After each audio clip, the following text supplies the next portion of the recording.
Welcome back to Myth Vision. Noah's flood story was stolen from Mesopotamia. Now, before we even go further into this discussion, the title would make you go, huh? Stolen? There was no such thing as copyright back then. Duh.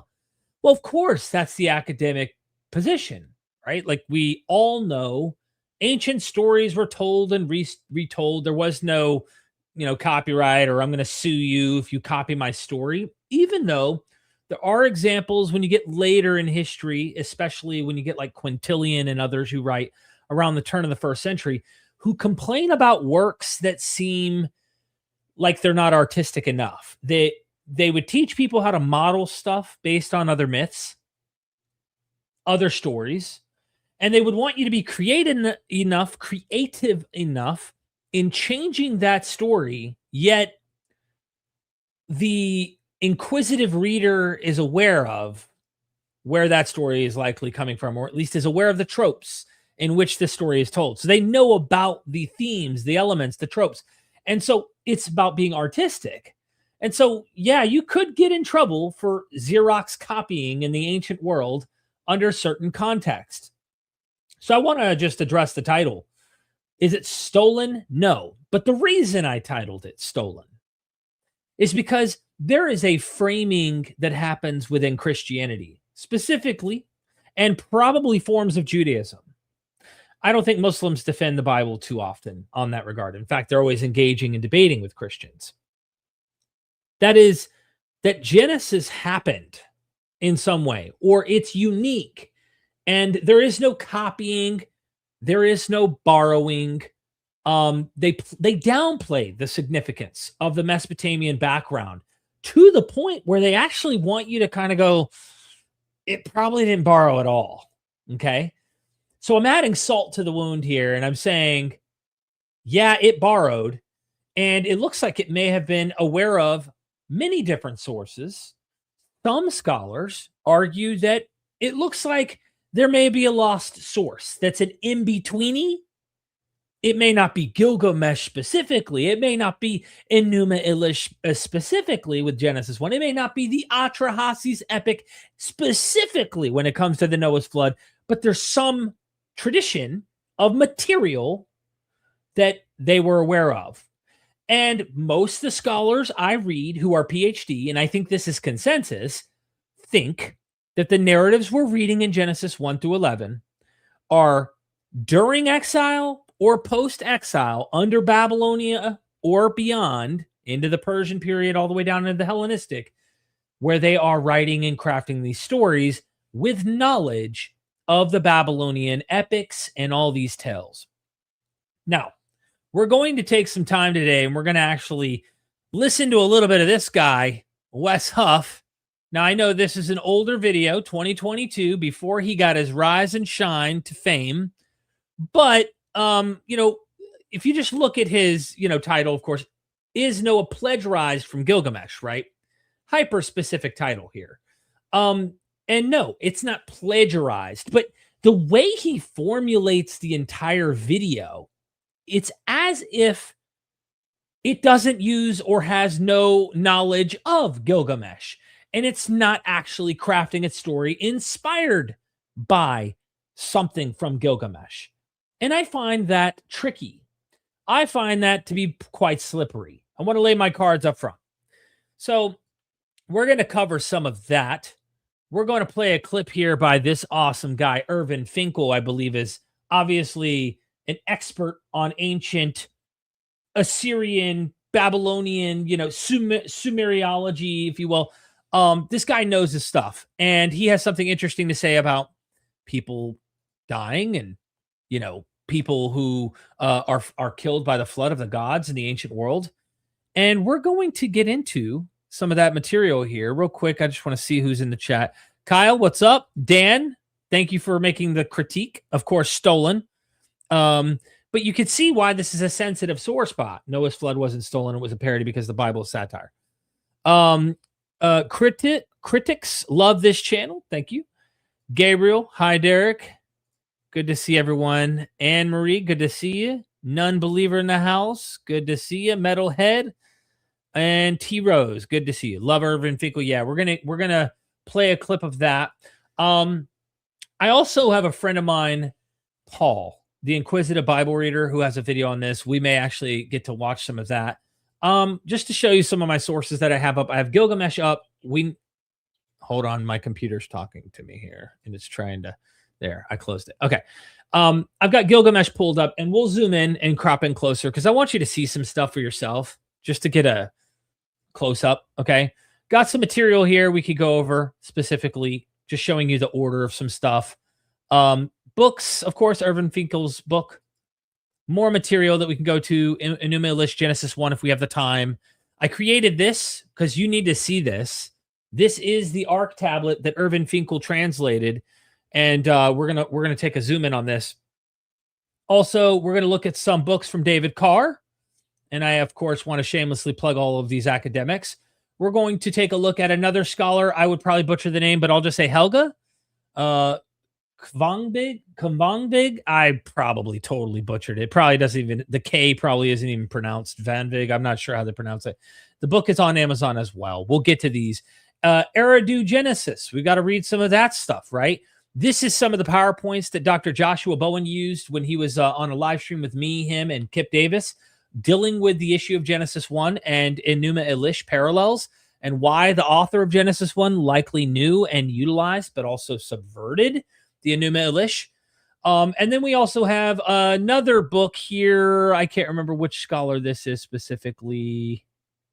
Oh, it's Catherine L. McDowell, and that was recommended to me by Dan McClellan today, actually, to take a look, just to give me an idea of how Genesis, image of God stuff is actually related to ancient Mesopotamia material. And then you got the Atheist Handbook to the Old Testament, Joshua Bowen, which I figure we would read some of this because Josh actually takes and writes for a popular audience, but collects a lot of the consensus critical scholars on these points. Shameless plug for him and his book. And then his course, of course. I pinned that in the top. If you want to take Dr. Joshua Bowen's course, you could sign up today and take the whole course at your own pace, own it for life, the whole nine. Okay. Now, I love this topic.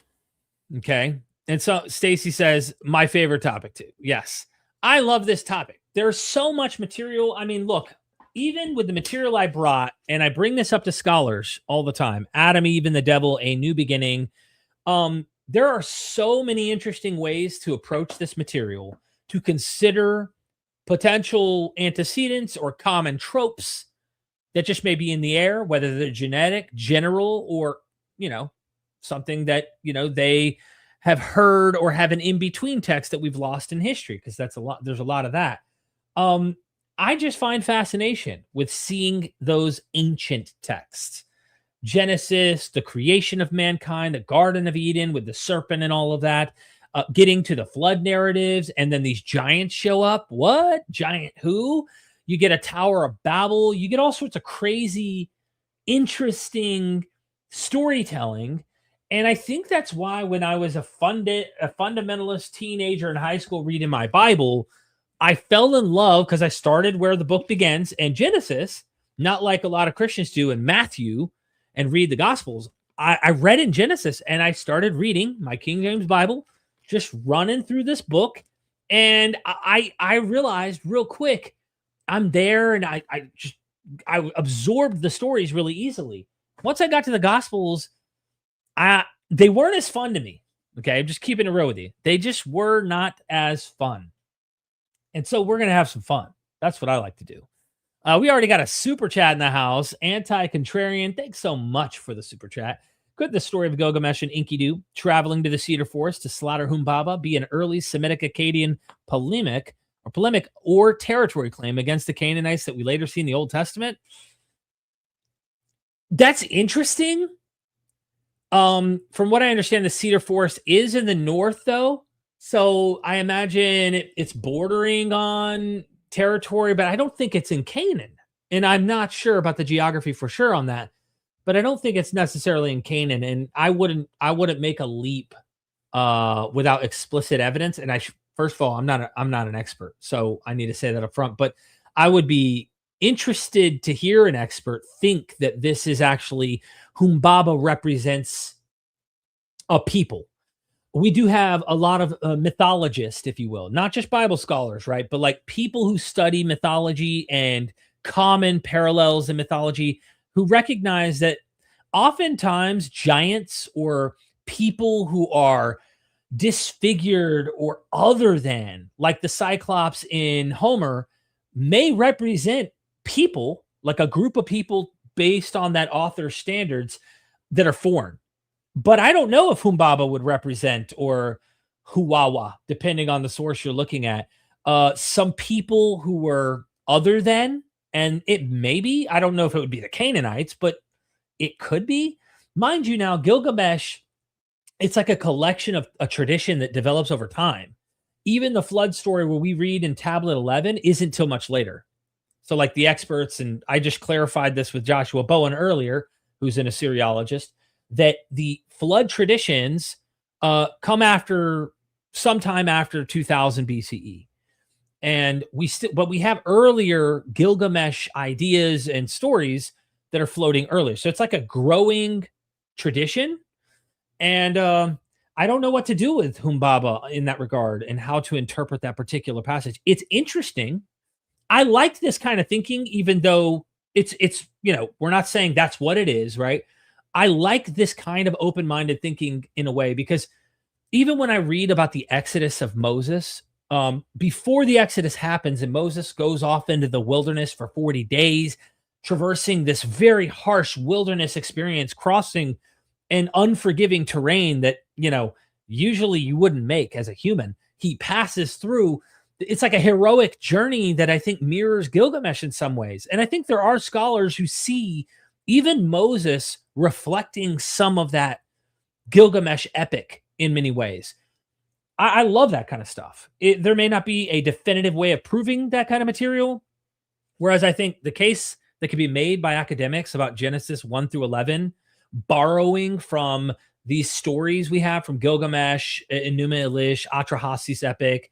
I don't think they necessarily had Eridu Genesis, but it's all in the family of this tradition that goes back. They're clearly being inspired, and there's real linguistic evidence for that stuff. Joshua Bowen gets into that in his book, where he talks about the pitch, or the you're dealing with the pitch in the ark, and that is a hapax legomenon in Hebrew that does show up in all of the earlier stories, or at least the Atrahasis and Gilgamesh epic, when Utnapishtim's retelling the story of the flood about how he got immortality to Gilgamesh. At the very moment in both of those earlier stories that shows up in Genesis, that specific term gets used.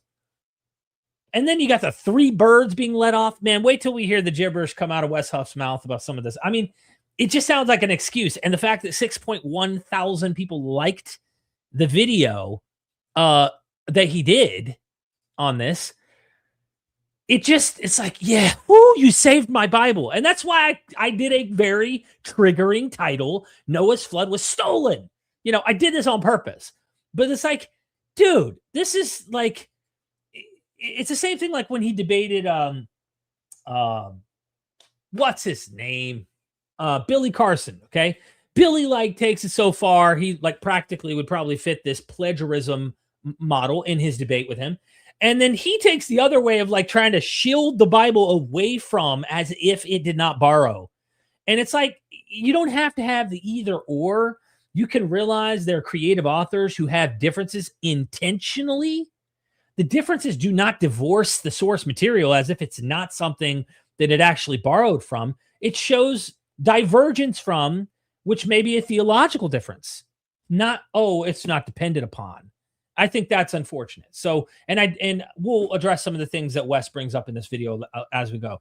That I think, I'm just like, it sounds like a cope thing. So thank you so much, Anti-Contrarian. I don't know the answer to this question, but I figure I'd spend some time on it for you super chatting, and I really appreciate it. It helps support the channel. It's interesting. What if Humbaba represents the people of that region, or Phoenicians, or I don't know, something like that, because they're closely related. Victor Engelman in the house. I'm wearing an inky t-shirt right now. I think the Council of the Gods must have, conspired here to make this all happen. What do you say? Really, really appreciate you, man. Thanks for the super chat. Cedar Forest is Lebanon, though. That's true, in the north.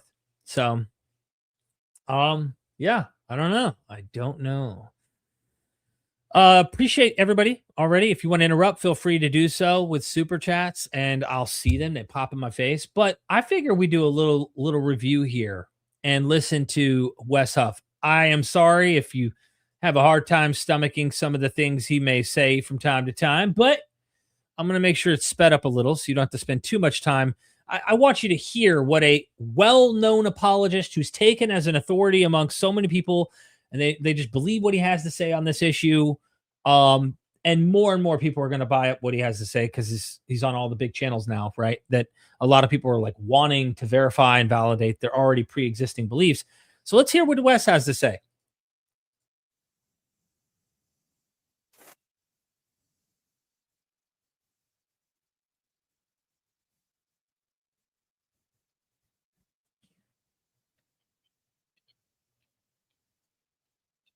Uh-huh.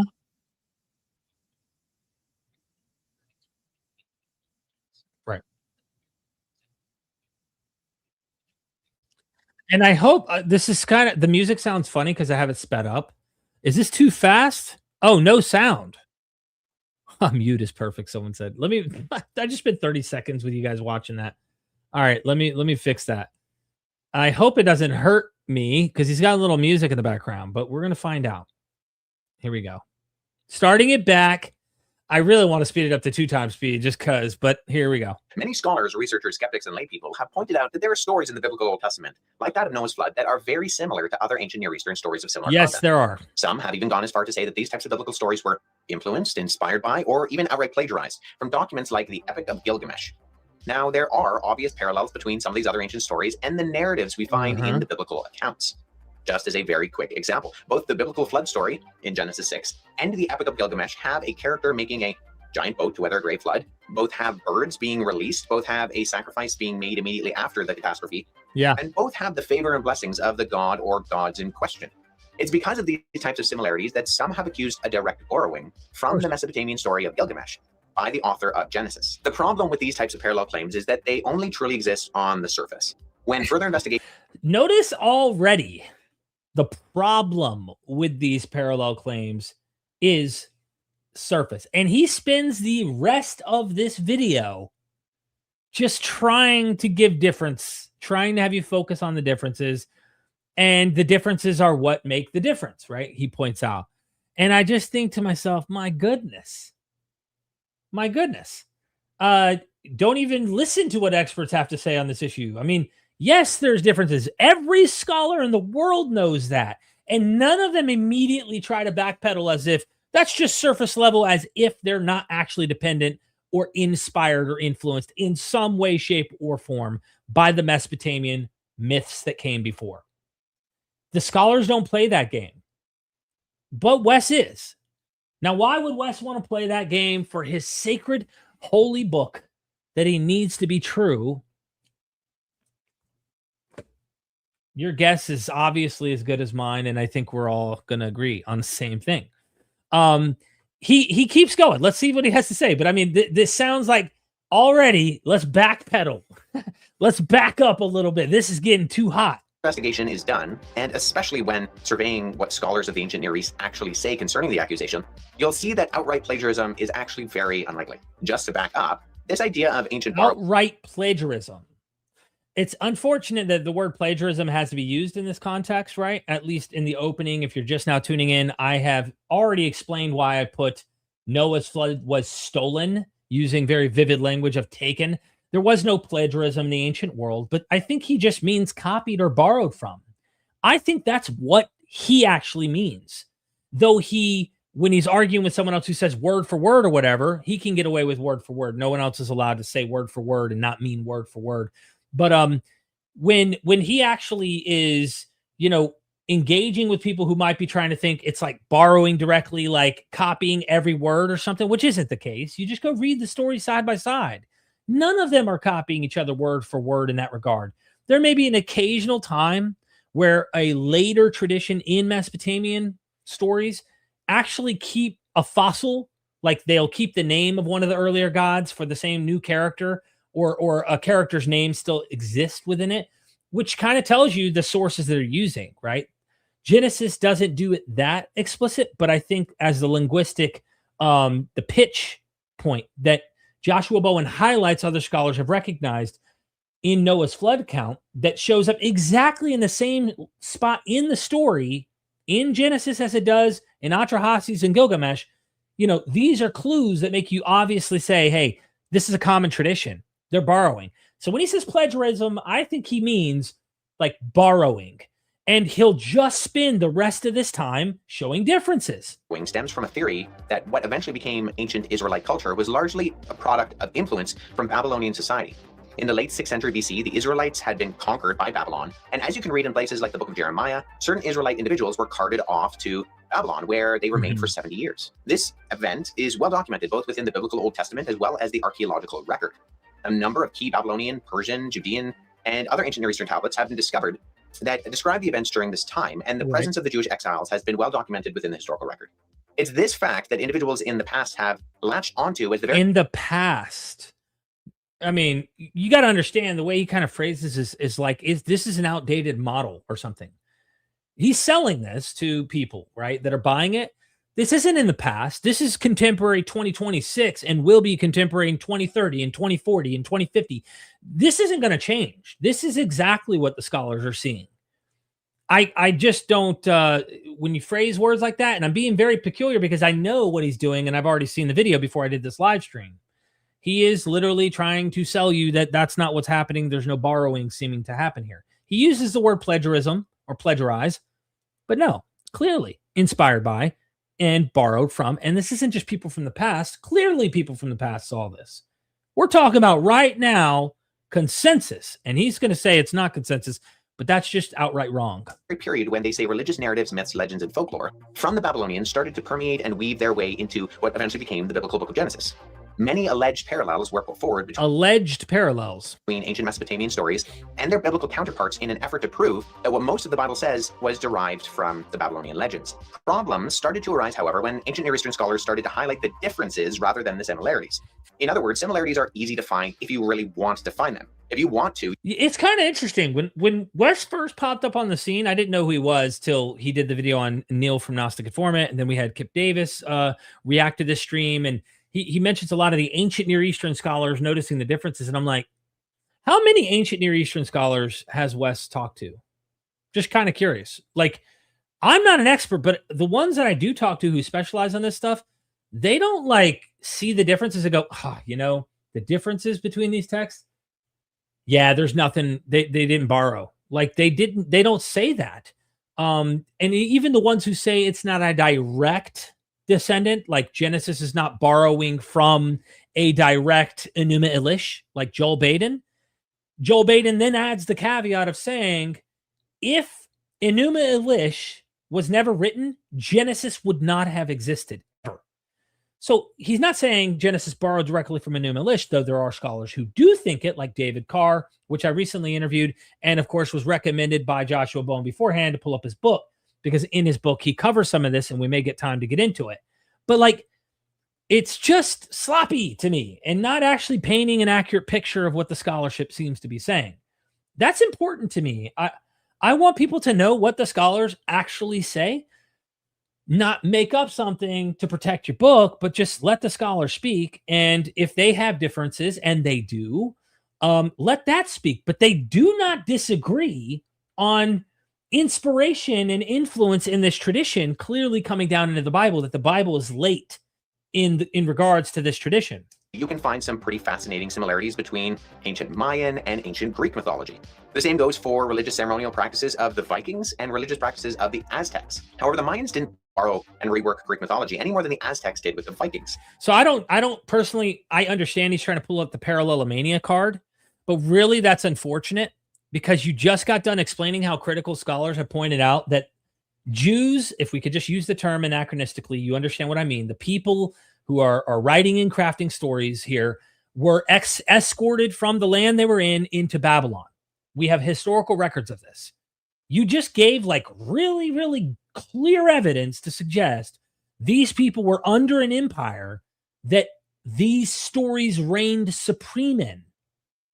So why are you jumping to Mayan culture when there's literally like all of this separation to find generic commonalities as an argument when you know they were under there eating and speaking and reading and breathing the same air as the people who have these stories? It's not the same. This is no comparison, in my opinion.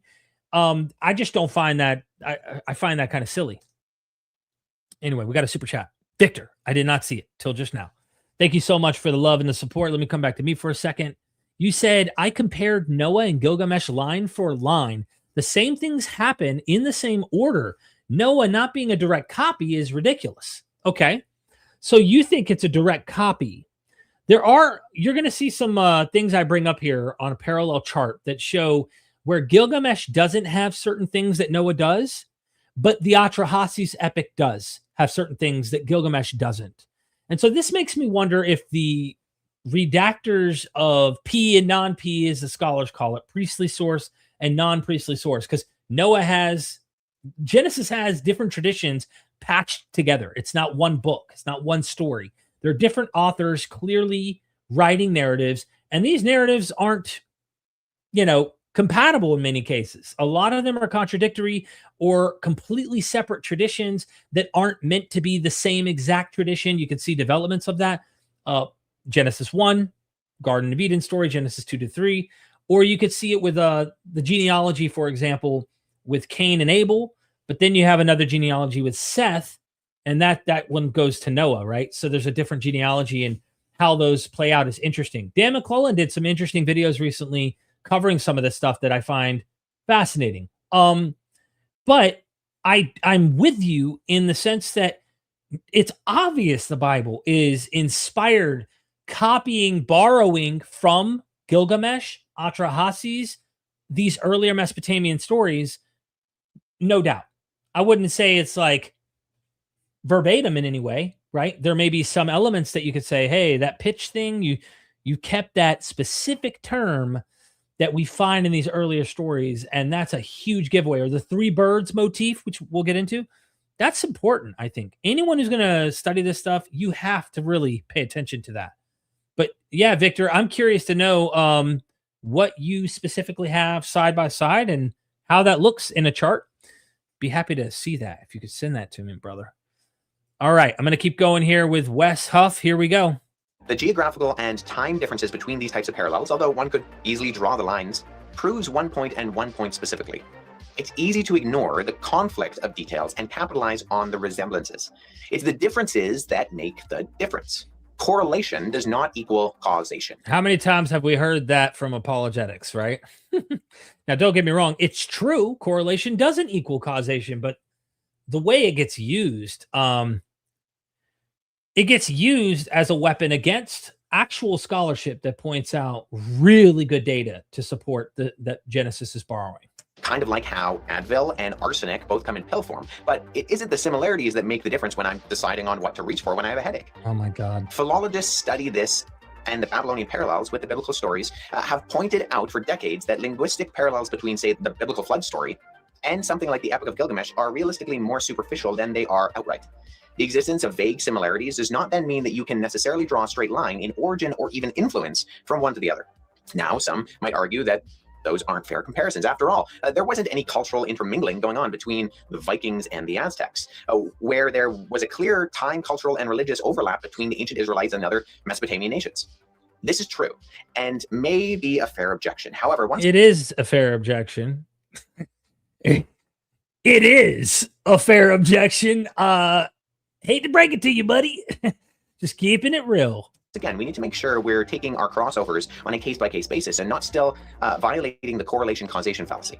The obvious examples are that of the stories like the Epic of Gilgamesh, but they're not origin accounts like the beginning of the book of Genesis is. The Babylonians had an origin story called the Enuma Elish, and it is as opposite in its intention and narrative from Genesis as you could possibly get. It's also... Oh my God. Yeah, so he will look at the differences and let those differences dictate. But what do you do with the scholars like David Carr and other experts who read these languages? Like, this is the thing. I'm not an expert. I've always said this and always will be. And if I come off a bit strong, it's because I really do have a team I'm rooting for, and I'm very strong-minded, and that is the critical scholars, okay?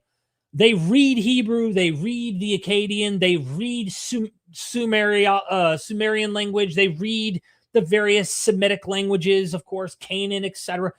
They know the material, right? And they're the ones talking. And you would think someone who's studying Greek specifically, his focus would be getting into Greek and dealing with manuscript traditions, as he says, as someone who is looking at the early New Testament material.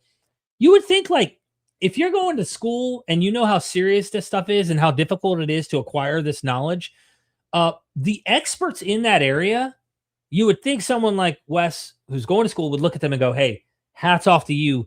You guys are the ones who know your shit about this. I don't. But when I do videos, anyone who's watched for a long time, let me come back to me for a second here, and I can't see in case someone super chats. So I do not pretend it's me. I do sometimes throw out things like I speculate with an academic, but I don't pretend that I'm the one who like read the primary sources in the original languages and have come up with these ideas. No. And I also don't pretend to object to all the critical scholars that are out there on those ideas. If I do have a persuasion, it's because someone with PhDs has been inspiring me to think a certain way, but I'm never closed off to the alternatives that other experts have in the field. This right here, what he's doing is apologetics. I don't know any other way to put it. He's just defending the Bible to try and keep it from having that inspiration. And sure, while some scholars are much more careful and going, yeah, Genesis may not be directly borrowing this episode, and here's why I can't prove the connection. The overlap is so obvious that they have either a common source in literary form, oral form, or they used Gilgamesh or some other form of Atrahasis or something, and they gave it a spin. And that happens all the time. If not, where did these details come from? Because some of the details are way too obvious for it to be coincidence. It's clear. Since like 1870 something, George, let me share my screen, come back to y'all here in just a second. This is important. George, what do I have over here? Let's see. Yeah, 1872, December 3rd. A self-taught Assyriologist named George Smith. Let me zoom in here for you so you can see this, right? These guys, like, they figured out, right? There was the Society of Biblical Archaeology in London and read a translation of a cuneiform tablet that would fundamentally alter biblical scholarship forever. In the audience sat British Prime Minister William Gladstone and the Archbishop of Canterbury, a measure of just how anticipated this announcement was. What Smith had found among the thousands of unsorted tablets from the library of Ashurbanipal at Nineveh was tablet 11 of the Epic of Gilgamesh, a story of a great flood, complete with a man warned by a god to build a boat, loading animals aboard, surviving a catastrophic deluge, landing on a mountain, sending out birds, and offering sacrifice. The parallels to Noah's flood in Genesis were unmistakable. And this is a quote, Smith took the tablet and began to read over the lines which the conservator had brought to light. And when he saw that they contained the portion of the legend he had hoped to find there, he jumped up and rushed about the room in a great state of excitement, and to the astonishment of those present, began to undress himself. He's trying to reverse Adam and Eve. He wants to get back to his naked state. The sensation was immediate and global. The New York Times ran a front page. This is since 1876. When will apologists get with the latest, greatest? I mean, they've already recognized there's something going on, right? That early, right? 100, almost 200 years ago, it seems. Let me see. Yeah. I mean, we're going on 150 to 200 years. They've already had this discovered, right? And then they built upon it. Here's what most people don't know, though. Scholars have since discovered that even the Gilgamesh flood story was borrowed from an even older source. And he doesn't bring this up as a point. He just focuses on Gilgamesh. the Atrahasis Epic, dating to approximately 1700 BCE. The trail of literary dependence runs deeper than Smith could have imagined. Why this matters. We now possess multiple Mesopotamian flood narratives: the Sumerian Ziud Sudra Epic, 1600 BCE, the Atrahasis Epic, 1700 BCE, and the Gilgamesh Tablet 11, 1200 to 1000 BCE, all of which predate the earliest possible date for any biblical text by centuries to over a millennium. The parallels are not vague, they are specific, structural, and sequential. And he wants to hand wave them away. That's a problem. That's a problem. So if we want to play common source game, that's fine. It's still coming from a common source legend that we don't have. If you can't buy that it came from Gilgamesh or Atrahasis or Eridu Genesis or something, okay, dude, we've lost a source, a pagan source that has the elements we know comes from the tradition of the pagan sources from Babylon, and your Genesis came late and it borrowed from that source. Or it's oral and they copied it from an oral tradition, as some want to try and say. Either way you slice this pizza, either way you slice it, it is dependent on an earlier tradition of myth that is polytheistic to its core, that is clearly more archaic than the boat style Noah has built in his Genesis account, and so many other elements. There's just so many problems. All right, back to Wes Huff and his apologetics. It's also useful to point out that a lot of the comparisons, whether we're talking about the Epic of Gilgamesh, the Tale of Adapa, the Clay Enki Tablet, the Eridu Flood account, as well as a few others from the ancient Near East, are all fragmentary, either what's left over for us to read or pertaining to there being multiple scattered versions of the same story. There isn't necessarily one story of the Epic of Gilgamesh, but rather several fragmentary accounts that differ quite significantly with one another. When I talk about the details of the epic, what I'm referring to is the latest and most complete version of the 7th century BC, found in the library of Ashurbanipal at Nineveh. In this final standardized form, the Epic of Gilgamesh follows the account of Gilgamesh, the king of Uruk. When looking at the Epic of Gilgamesh, we have a number of possible candidates for biblical overlap. The main plot of the story is that Gilgamesh, a king, is hated by his people. And right at the beginning of the epic, the gods create a man named Enkidu, a wild man who lives in and amongst the wildlife of the forest. Eventually, the gods send a prostitute to bring him back to the city of Uruk in an effort to civilize him and befriend Enkidu. So nothing wrong with this. Nothing wrong. I'm just going to make this clear.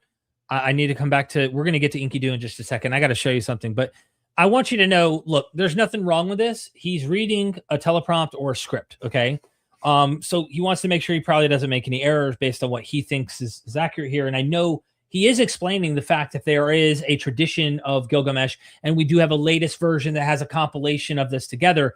Tablet 11, of course, is where you're going to find the flood narrative. But he is reading something here. This isn't just hip fire stuff. I don't know. I notice that stuff because I do I have a teleprompter that allows me to read my scripts often, especially if they get into the weeds. This is all hip fire. So I'm going to make mistakes as we're talking, but the whole gist of what I'm saying is spot on, just so everybody understands. I'm not the one making up these claims about what the scholars are saying. But Enkidu, let's hear what he has to say, and then I want to show you something. Him and befriend Enkidu. The prostitute befriends and sleeps with Enkidu for a period of time, slowly integrating ideas of culture and civilized behavior. The more he takes on these concepts, the less the animals interact with him, communicating that Enkidu is becoming enculturated and no longer like the wild beasts of the fields. This is the story that some have drawn similarities with regarding the creation story of Adam and Eve at the beginning of Genesis. At first, they live in the Garden of Eden, interacting and lording over the animals. However, after eating of the forbidden fruit, they are excommunicated from the garden. It's then only a few chapters later in Genesis 4 that the rise of culture and civilization takes hold. If we follow the succession of the story of the epic, we see that after Enkidu's death later in the story, Gilgamesh becomes confronted with his own mortality. Okay, we're going to get off topic here. He's already going to take us off topic. We can't get off topic. My myth visionary friends, we cannot get off topic. We have to deal with Enkidu for a second, okay? I have to read you something. He skipped something very important. If you're trying to address and still man the position of what's going on, we need to see what Gilgamesh has to say.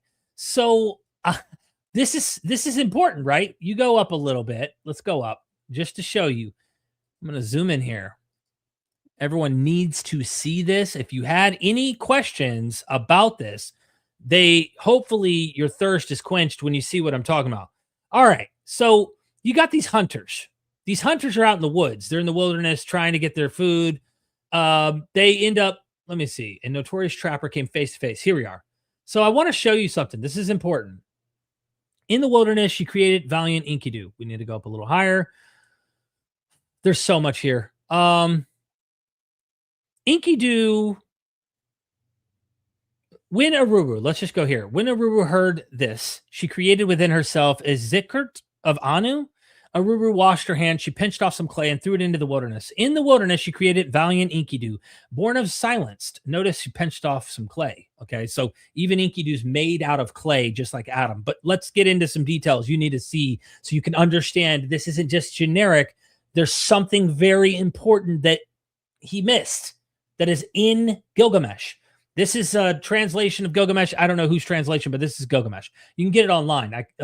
Uruk-warka.dk/Gilgamesh. All right. In the wilderness, she created valiant Enkidu, born of silence, endowed with strength by Ninurta. His whole body was shaggy with hair. He had a full head of hair like a woman. His locks billowed in profusion like Ashnan. He knew neither people nor settled living, but wore a garment like Sumakan. He ate grasses with the gazelles and jostled at the watering hole with the animals. As with animals, his thirst was slaked with mere water. Now, this is important because beer gets introduced later, you'll see, but he is living with animals. There is no woman in his life. He has not had a woman made for him. Adam and Eve, okay? You could see why Eve gets created, but first, before Eve, if you read the narrative, Adam is with animals alone. Adam is there with animals. There's no woman in his life at that moment in the Genesis account. A notorious trapper came face to face with him opposite the watering hole. A first, a second, and a third day. He came face to face with him opposite the watering hole. On seeing him, the trapper's face went stark with fear, and he, Enkidu, and his animals drew back home. He was rigid with fear. Though stock still, his heart pounded and his face drained of color. He was miserable to the core, and his face looked like one who had made a long journey. The trapper addressed his father, saying, "Father, a certain fellow has come from the mountains. He is the mightiest in the land. His strength is as mighty as the meteorite of Anu. He continually goes over the mountains. He continually jostles at the watering place with the animals. He continually plants his feet opposite the watering place. I was afraid, so I did not go up to him. He filled in the pits that I had dug, wrenched out my traps that I had spread, released my grasp the wild animals." So he's trying to trap animals. "He does not let me make my rounds in the wilderness. He's a hunter."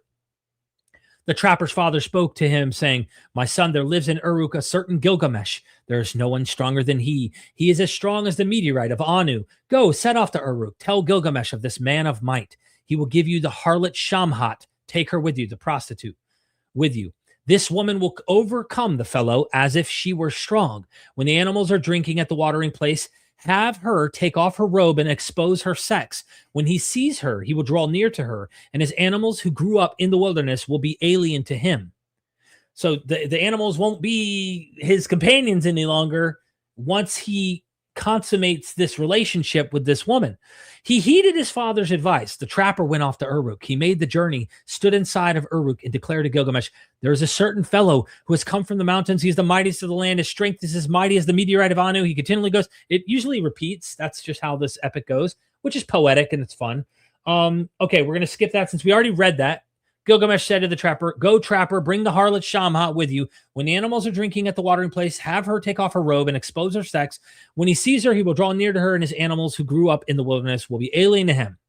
The trapper went, bringing the harlot Shamhat with him. They set off on the journey, making direct way. On the third day, they arrived at the appointed place, and the trapper and the harlot sat down at their posts. A first day and a second, they sat opposite the watering hole. The animals arrived and drank at the watering hole. The wild beast arrived and slaked their thirst with water. Then he, Enkidu, offspring of the mountains, who eats grasses with the gazelles, came to drink at the watering hole with the animals. With the wild beast, he slaked his thirst with water. Then Shamhat saw him, a primitive, a savage fellow from the depths of the wilderness. "That is he, Shamhat. Release your clenched arms. Expose your sex so he can take in your voluptuousness. Do not be restrained. Take his energy. When he sees you, he will draw near to you. Spread out your robe so he can lie upon you and perform this primitive, I think they might have butchered this, and perform this primitive task of womanhood. His animals who grew up in the wilderness will become alien to him, and his lust will groan over you. Shamhat unclinched her bosom, exposed her sex, and he took in her voluptuousness. She was not restrained, but took his energy. She spread out her robe, and he lay upon her. She performed for the primitive the task of womanhood.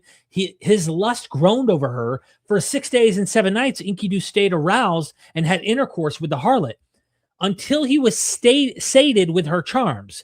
But when he turned his attention to his animals, the gazelle saw Enkidu and darted off. He's not an animal. He's not a wild man anymore.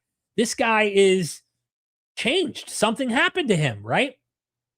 The wild animals distanced themselves from his body.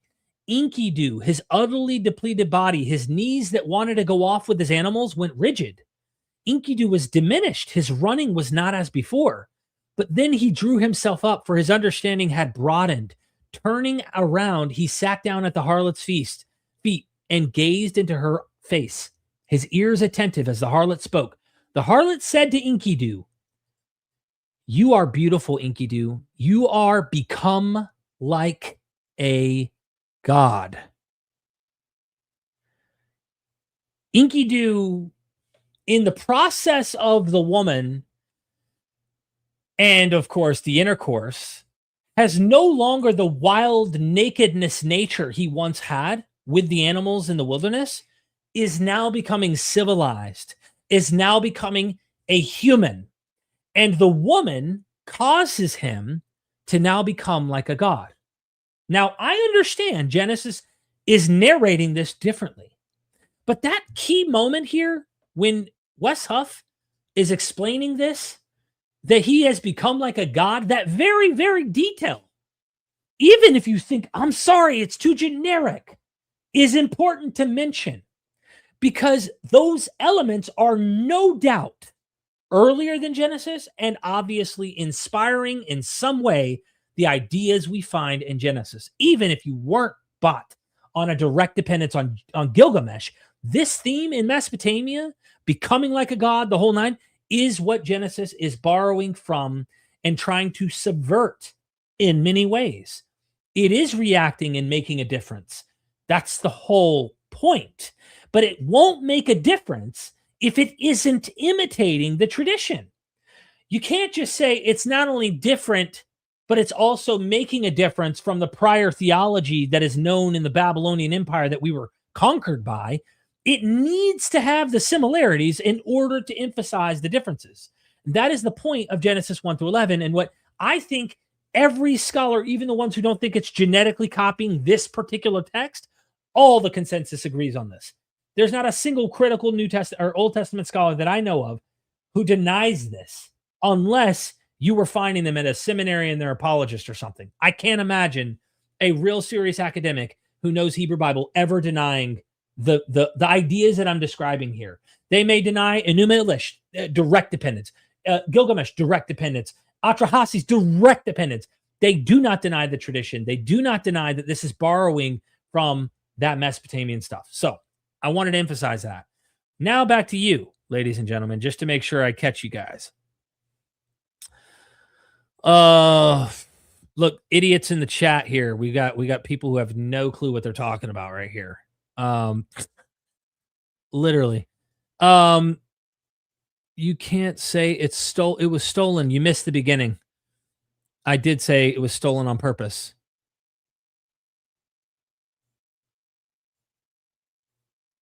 Golly, dude. I don't know why so many like out there people are in the chat all the time. There's so much. I really wish I had more engagement from people who are into this stuff, actually into real scholarship, not some conspiracy nonsense or, you know, all of that. All right, I'm going to keep reacting to what Wes Huff says. Let me get that back up. And goes on a long journey to find Utnapishtim, an immortal, to find out how he, Gilgamesh, can obtain immortality. When Gilgamesh meets with Utnapishtim, it's then that we get probably the most common story connected with the biblical narrative. As Gilgamesh talks with Utnapishtim, he's told about the Great Flood. And Gilgamesh is told that Utnapishtim was commissioned by the gods to build a boat to survive the storm. Afterwards, he makes a burnt sacrifice to feed the gods, and they're so pleased with this action that they grant him eternal life on Earth. This story is also accepted to be only part of... I don't have any disagreements with that. I mean, there's just so much more to the story than what he's doing. He's just giving a recap. But I think that detail that I brought up earlier is important when you actually read the source. That Enkidu has become like a god. He clearly, his face is showing that. And there was another book that was recommended to me, we'll get to in a moment, by Dan McClellan about this, that goes into how ancient Mesopotamians would build images of gods, and they would have a ritual ceremony where they would, and I'm talking about the scholar he recommended, their book goes into this, where they do a ritual ceremony where they bring that god to birth. The god gets birthed technically, and its eyes open up, its ears open. It is now clearly a divinity at this point. Now we're talking ancient. We're talking 2,000 years, 1,000 years before the Bible even. I mean, they're already doing this stuff way, way back there. What Genesis is doing, as it's written much later, is different. It's new. It's unique. All right, here we go. Let's let Wes keep cooking. The latest version of the epic. It's actually missing from the earlier iterations, and it differs linguistically from the rest of the tale in style, opening formulas, and vocabulary. So were these particular stories stolen or at minimum borrowed to create the biblical accounts? I don't think so, and neither do the majority of ancient Near Eastern scholars if you actually read their assessments of the theory. In fact, some scholars think that the flood account in the epic does come from a precursor in an Akkadian writing from the 18th century BC called the Atrahasis.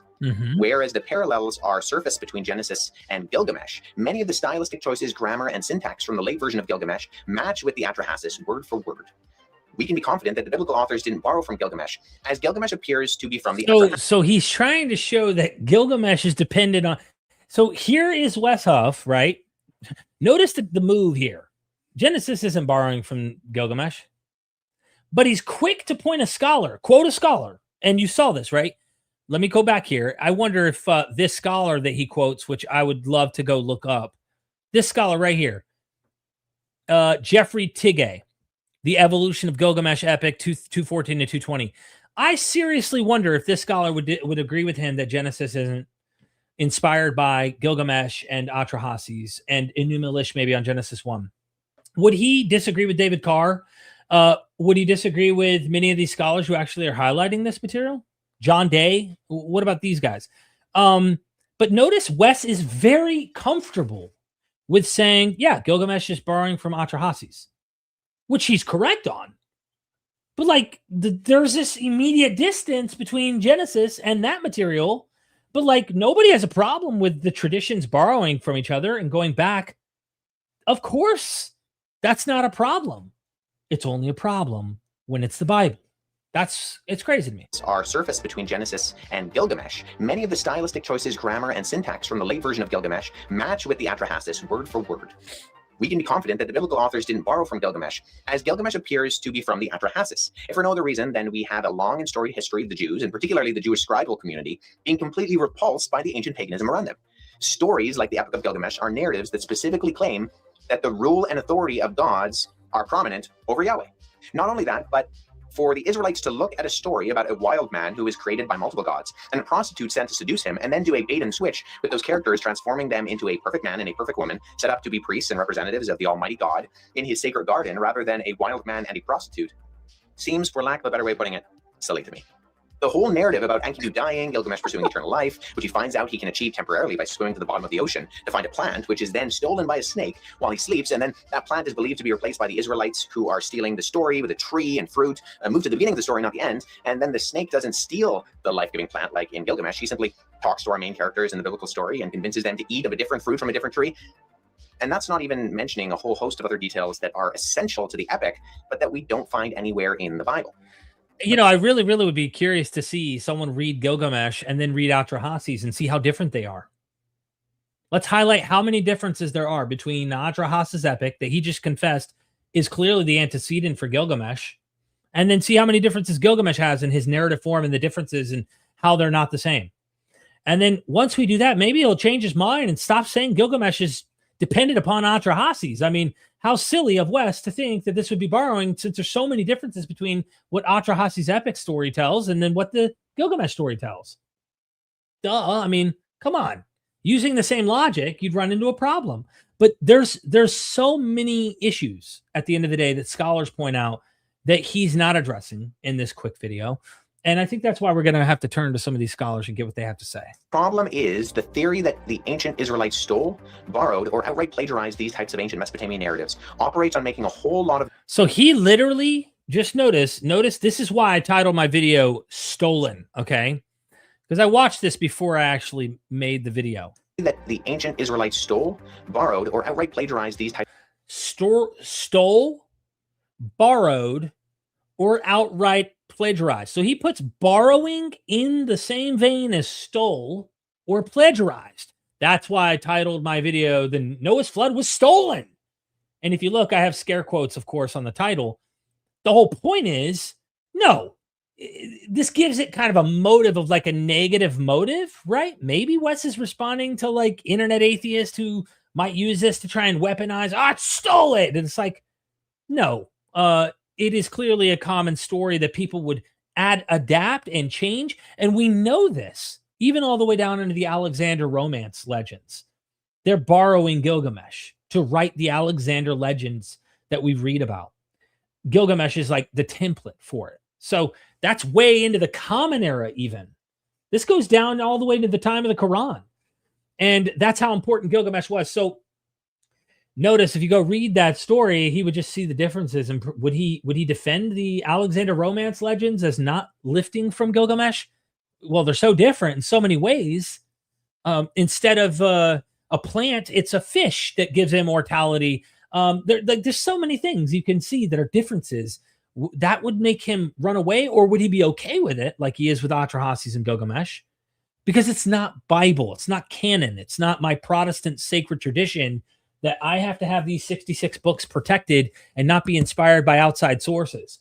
That's kind of what I feel like's going on. Of ancient Mesopotamian narratives operates on making a whole lot of gratuitous assumptions and ignores the details, flow of each narrative, and theological and historical presuppositions that they operate on. Are there similarities? Sure, but there are similarities between myself and Jean-Claude Van Damme. That doesn't mean I'm a younger version of him. Capitalizing on parallels while at the exact same time ignoring the differences, as I said earlier, can lead to a bit of an exercise in futility. So nobody needs to ignore the differences, ladies and gentlemen. We need to actually focus mostly on the differences. But if you don't see the parallels, you won't even know what Genesis is up to. You don't really get what it's doing. That's what the scholars are pointing out. That's why the differences are so important, because now you know why this author's writing in contrary, if you will, in reaction to. Civilization is the ziggurat. It's the peak. It's building the ziggurat, right? That's the Tower of Babel. That's civilization. That is godly and good. It gets you closer to the gods. All of that is good in Mesopotamian society. The nomadic Israelites, the Jews who are writing this material, are saying, no, you want to be nomadic. You want to be a shepherd. You don't want to be going towards civilization. You don't want that. You want the opposite of that. And so they're reacting to these kinds of ideas. We want to be in the wilderness to hear his still small voice. That's what they want. That is why agriculture is poo-pooed upon by Cain, or Cain is the one with the agriculture, and Abel is the one who's doing the sacrificing, which may actually already involve the idea of a temple to Yahweh and burnt offerings and all that kind of stuff. So there's a lot of material through Genesis 1 through 11 alone, which tells you why it's doing what it's doing. And it is a polemic against the Babylonian background in which it comes from. There are patterns in all sorts of things, but that doesn't mean that those patterns are the cause, making, origin, or agent of others. They could be. We actually do see that between the Epic of Gilgamesh and the Atrahasis, and there are obvious themes and motifs shared throughout the ancient Near East. But finding direct causation requires more than a surface-level similarity, which is all we truly find between Genesis and these other ancient Near Eastern stories. Did he even give any actual causal relationship between Atrahasis and Gilgamesh in this video? I didn't hear any. He just named a scholar.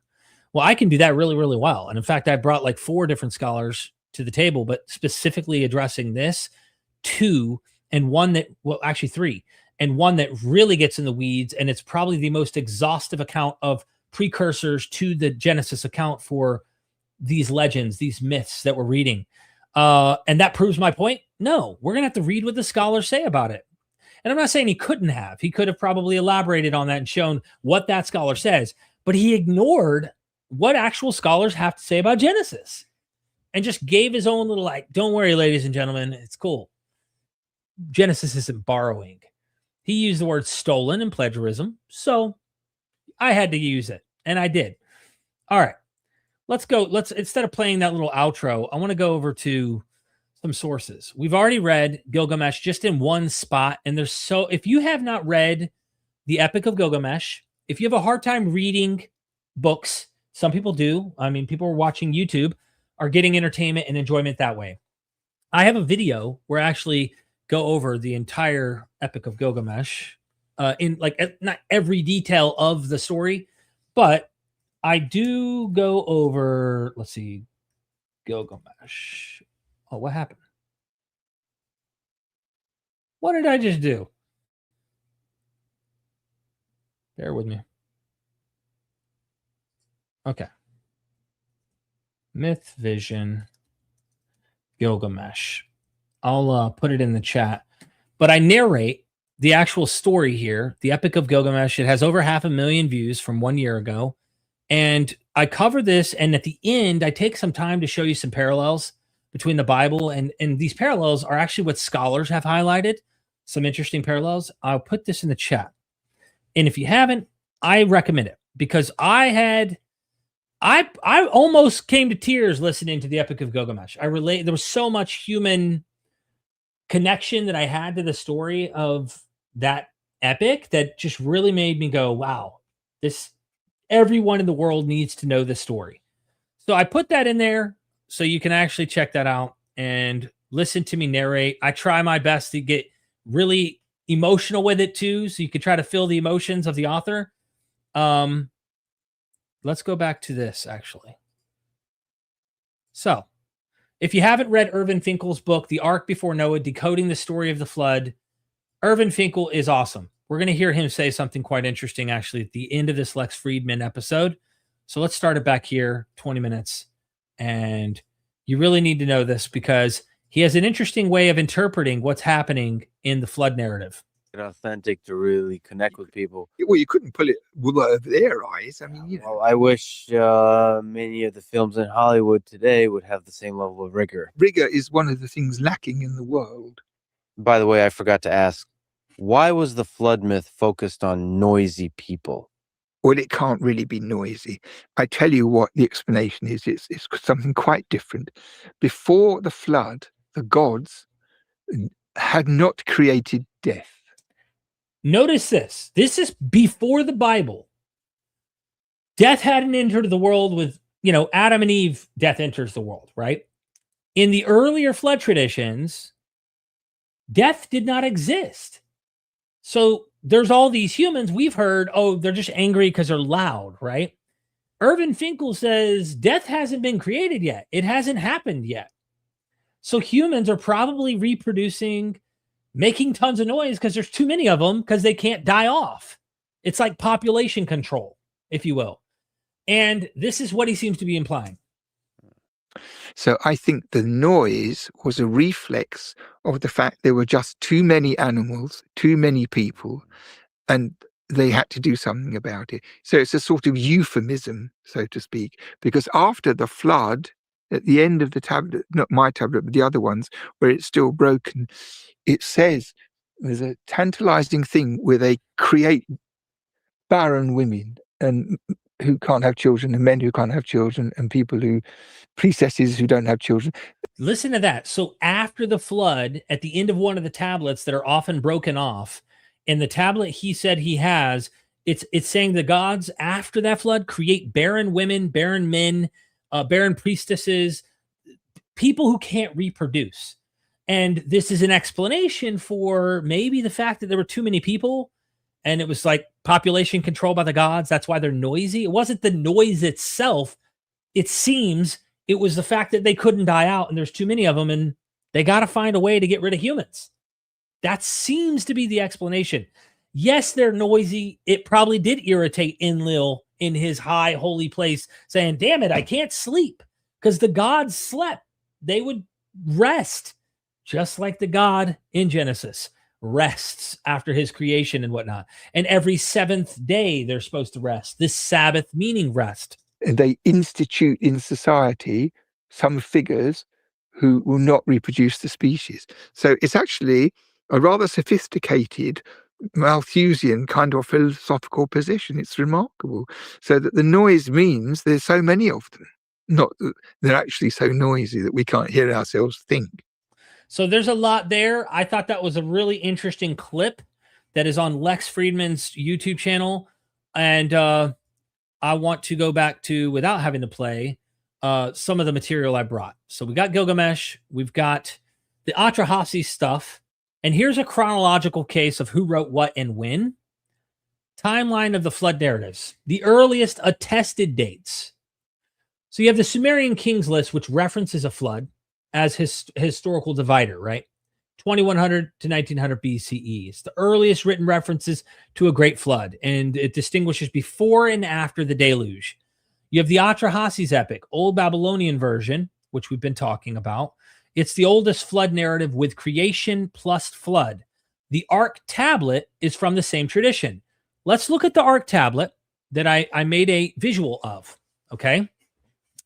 Interesting thing that Irvin Finkel noticed in this Ark tablet that predates by far what we see in our Bible, right? If you look right here on the right in red, now notice this is a flood read wall, Atrahasis, pay heed to my advice that you may live forever. Top left, ladies and gentlemen. Destroy your house, build a boat, spurn property, and save life. Draw out the boat that you will make on a circular plan. Let her length and breadth be equal. Let her float. And he gives all the dimensions, et cetera, right? And then there's a lower ledge going between her ribs, the itu bitumen. Bitumen, that you're talking about bitumen. You're talking about the very stuff, the material that seals off the ark that Noah uses, that you find in Atrahasis, that you find in Gilgamesh. Same thing, right? Bitumen. All right. Then on the right here, I applied the outside kapru bitumen from the kilns out of the 120 gur measures, which the workmen had put on the side. But the wild animals from the steppe, 2 by 2, the boat did they enter. This is something Irvin Finkel noted, that in Genesis, the animals are 2 by 2 entering the ark. Here you have them 2 by 2 entering the ark. That's not counting the release of the 3 birds. That's not counting the bitumen that is a hapax legomenon in the Hebrew, specifically dealing with sealing the ark so water doesn't get in. There are so many elements that seem to be obviously borrowing from this tradition to act like this is just generic and that there's not some influence and inspiration from the far older epics that we see here. Going from the Sumerian Kings list, Atrahasis Epic, Sumerian Eridu Genesis, Old Babylonian Gilgamesh Epic, Standard Babylonian Gilgamesh Epic, flooded added around 1200 to 1000 BCE. Earliest possible writings, J-source for the Bible, right, is 950 to 600, according to the consensus of critical scholars. And then the priestly source, flood narrative, 550 to 450-ish, right, is roughly what the consensus holds to. There are some who go further and maybe think a little later, but like we're talking consensus scholarship that is like critical of the Hebrew Bible. And they're all saying, hey, look how late the Bible is versus all of this tradition before it. Come on. What are we doing? Why are we playing games? And they're talking about Mayans. And trying to get away from like the commonality, but then in the same video, you literally point out how Gilgamesh is borrowing from Atrahasis. That's a problem to me. It doesn't sound like you're doing real scholarship. So notice a critical detail. The Old Babylonian Gilgamesh, 1800 BCE, did not include a flood story. The flood narrative was added later when Sinleki Unini compiled the standard Babylonian version, 1200 to 1000 BCE, borrowing it from the Atrahasis tradition. This means the Atrahasis epic is the true origin point of the written flood tradition, not Gilgamesh. Even taking the most conservative date for the Yahweh source, 950 BCE, the Atrahasis tradition is still 750 to 1,000 years older. If we accept the more common critical dating of J to the 7th and 6th centuries BC and P to the exilic period, the gap widens dramatically. The priestly source, which was likely written in Babylon during the exile, had direct access to the very culture that produced these flood narratives. And there's a lot more here. There's a chain of literary dependence to show the Sumerian flood traditions, causing Eridu Genesis, Ziud Sudra, to Atrahasis Epic.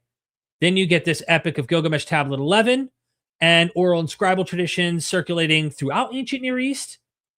And you have Bible, right? Genesis 6 through 9. How we know Gilgamesh borrowed from Atrahasis, this isn't speculation. Gilgamesh Epic's flood story in Tablet 11 copies portions of the Atrahasis text nearly word for word in several places. The flood hero, Utnapishtim, even calls Atrahasis twice, Utnapishtim is called Atrahasis twice within the Gilgamesh text itself, Tablet 11. So that's a very obvious clue. How we know Genesis borrowed from these traditions. As Professor John Day of Oxford has demonstrated, the biblical flood story shows dependence on the Atrahasis tradition, specifically not just Gilgamesh.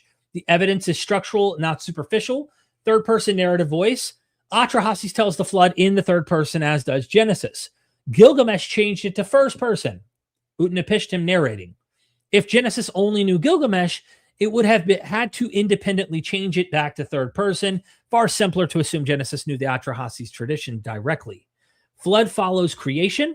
In Atrahasis, the flood comes a few generations after the creation of humanity, exactly as in Genesis. In Gilgamesh, the flood story has been ripped from its creation context and inserted into the quest narrative about immortality. There's a 7-day warning. In Atrahasis, the god Enki warns of the flood coming in 7 days. In Genesis, Yahweh gives, J as in the Yahwist, Yahweh gives Noah 7 days warning. Genesis 7:4. In Gilgamesh, the warning comes only 1 day before. Genesis aligns with Atrahasis, not Gilgamesh, in this regard. Animals enter 2 by 2, and this is a recently discovered Atrahasis tablet, the Ark tablet published by Irvin Finkel. That's what I showed you guys a minute ago, where it specifies animals entering 2 by 2, matching Genesis exactly. Gilgamesh says nothing about the number of animals. Promise of no more floods. In Atrahasis, the god Ea declares, henceforth, no more flood be brought about, but let people last forever. Genesis has God's identical promise, right? Gilgamesh has no such promise. This is an interesting point to me, just to note that how can you make this idea that it makes me realize that the flood story seems to be more a literary invention. Sure, floods happen all over the world, but I do not take the memory approach that the flood is based on a real actual event that had to have happened around 5,000, 12,000 years ago or something, just for the simple fact that how could you know in the future another flood like that that's catastrophic and worldwide isn't going to happen again? It's more likely that I think they're making a myth. And this is a pre-Diluvian myth to explain the origins of mankind and all sorts of fun origin myth story stuff. So I'm just more open to the idea and thinking, yeah, they're inventing stories about a massive global flood. And yeah, there are local floods all over the place, but let's explain our origins this way instead of pretending this is an ice age memory or something like that, like the melting of the ice age, younger Dryas, etc. I am personally not persuaded that that makes more sense of it. Can I prove it? No. Be fruitful and multiply. As polemic, after the flood in Genesis, God commands humanity to multiply. Genesis 9:1. In Atrahasis, the gods impose restrictions on reproduction, infertility, infant mortality. As scholar Tigve Frymer-Kinsky noted, Genesis appears to directly polemicize against the Atrahasis conclusion. Nothing comparable appears in Genesis. So that gives a strong case for Atrahasis being in the picture. Then there's a parallel, right? Side by side, you can parallel all of them. You've got a divine, and by the way, pay close attention to the order. In both traditions, the story moves through the exact same stages. Divine anger at humanity. A single man is secretly warned. He received detailed instructions to build a boat. The boat is sealed with bitumen, pitch. His family boards. Animals are loaded. A catastrophic flood destroys all other life. The waters recede. The boat lands on a mountain. Birds are sent out to test the waters. The hero offers a sacrifice. The deity smells the offering and is pleased. A promise or covenant follows regarding the future of humanity. And that is not coincidence. That is a narrative blueprint being followed. I agree. And then you have a side-by-side. You'll see like all of this material. I really need to get like a way to get you this material for members so I could just have this available so people could download this and see it for themselves. All this material from reason for flood, divine warning, advance notice. And you'll notice there are changes. Ethicized, one's more about human wickedness instead of like they're loud and overpopulated.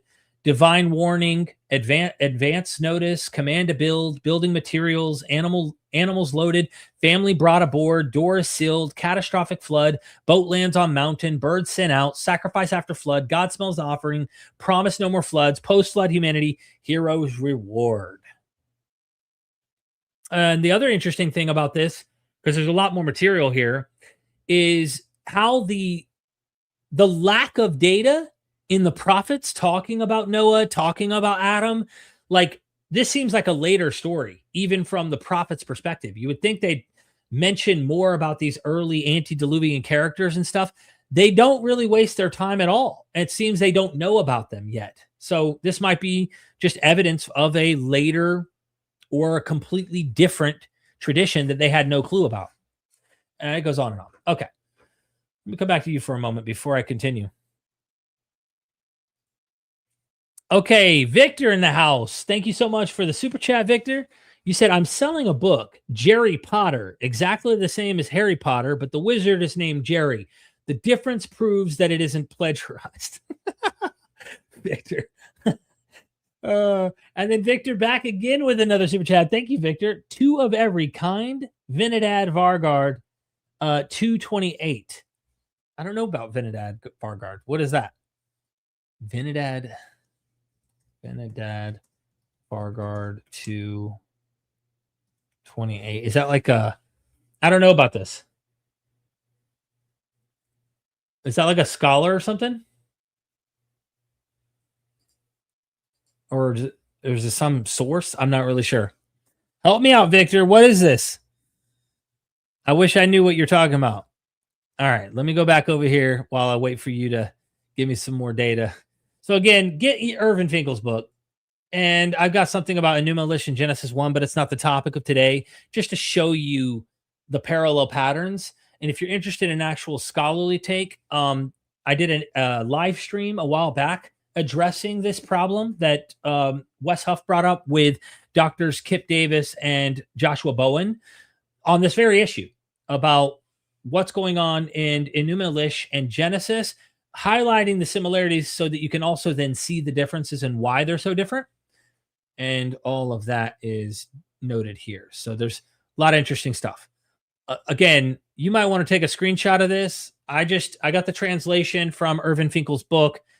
I ran it into a really pretty image, wanted people to be able to see this and be able to read this ancient Ark tablet, which is in Atrahasis tradition. And you can see, like, we've got a pre-Noah flood story with 2x2 boat, 2x2 on the boat entering of animals. And that's important. Okay. This one here. So I was looking at non-biblical precursors to the non-P flood account. And this is from the scholar, where am I at in chat? 154, right? Remember what page 154. This is the formation of Genesis 1 to 11, David M. Carr. So 154 is where we need to be. He probably does the best in terms of synthesizing this together for us to see. Okay, the chapter is chapter 6 for those precursors to the flood narrative. He's building up.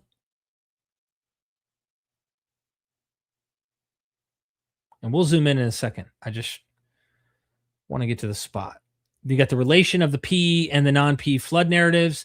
For those who don't know, Noah's flood story looks to be two stories patched together by some later scribe.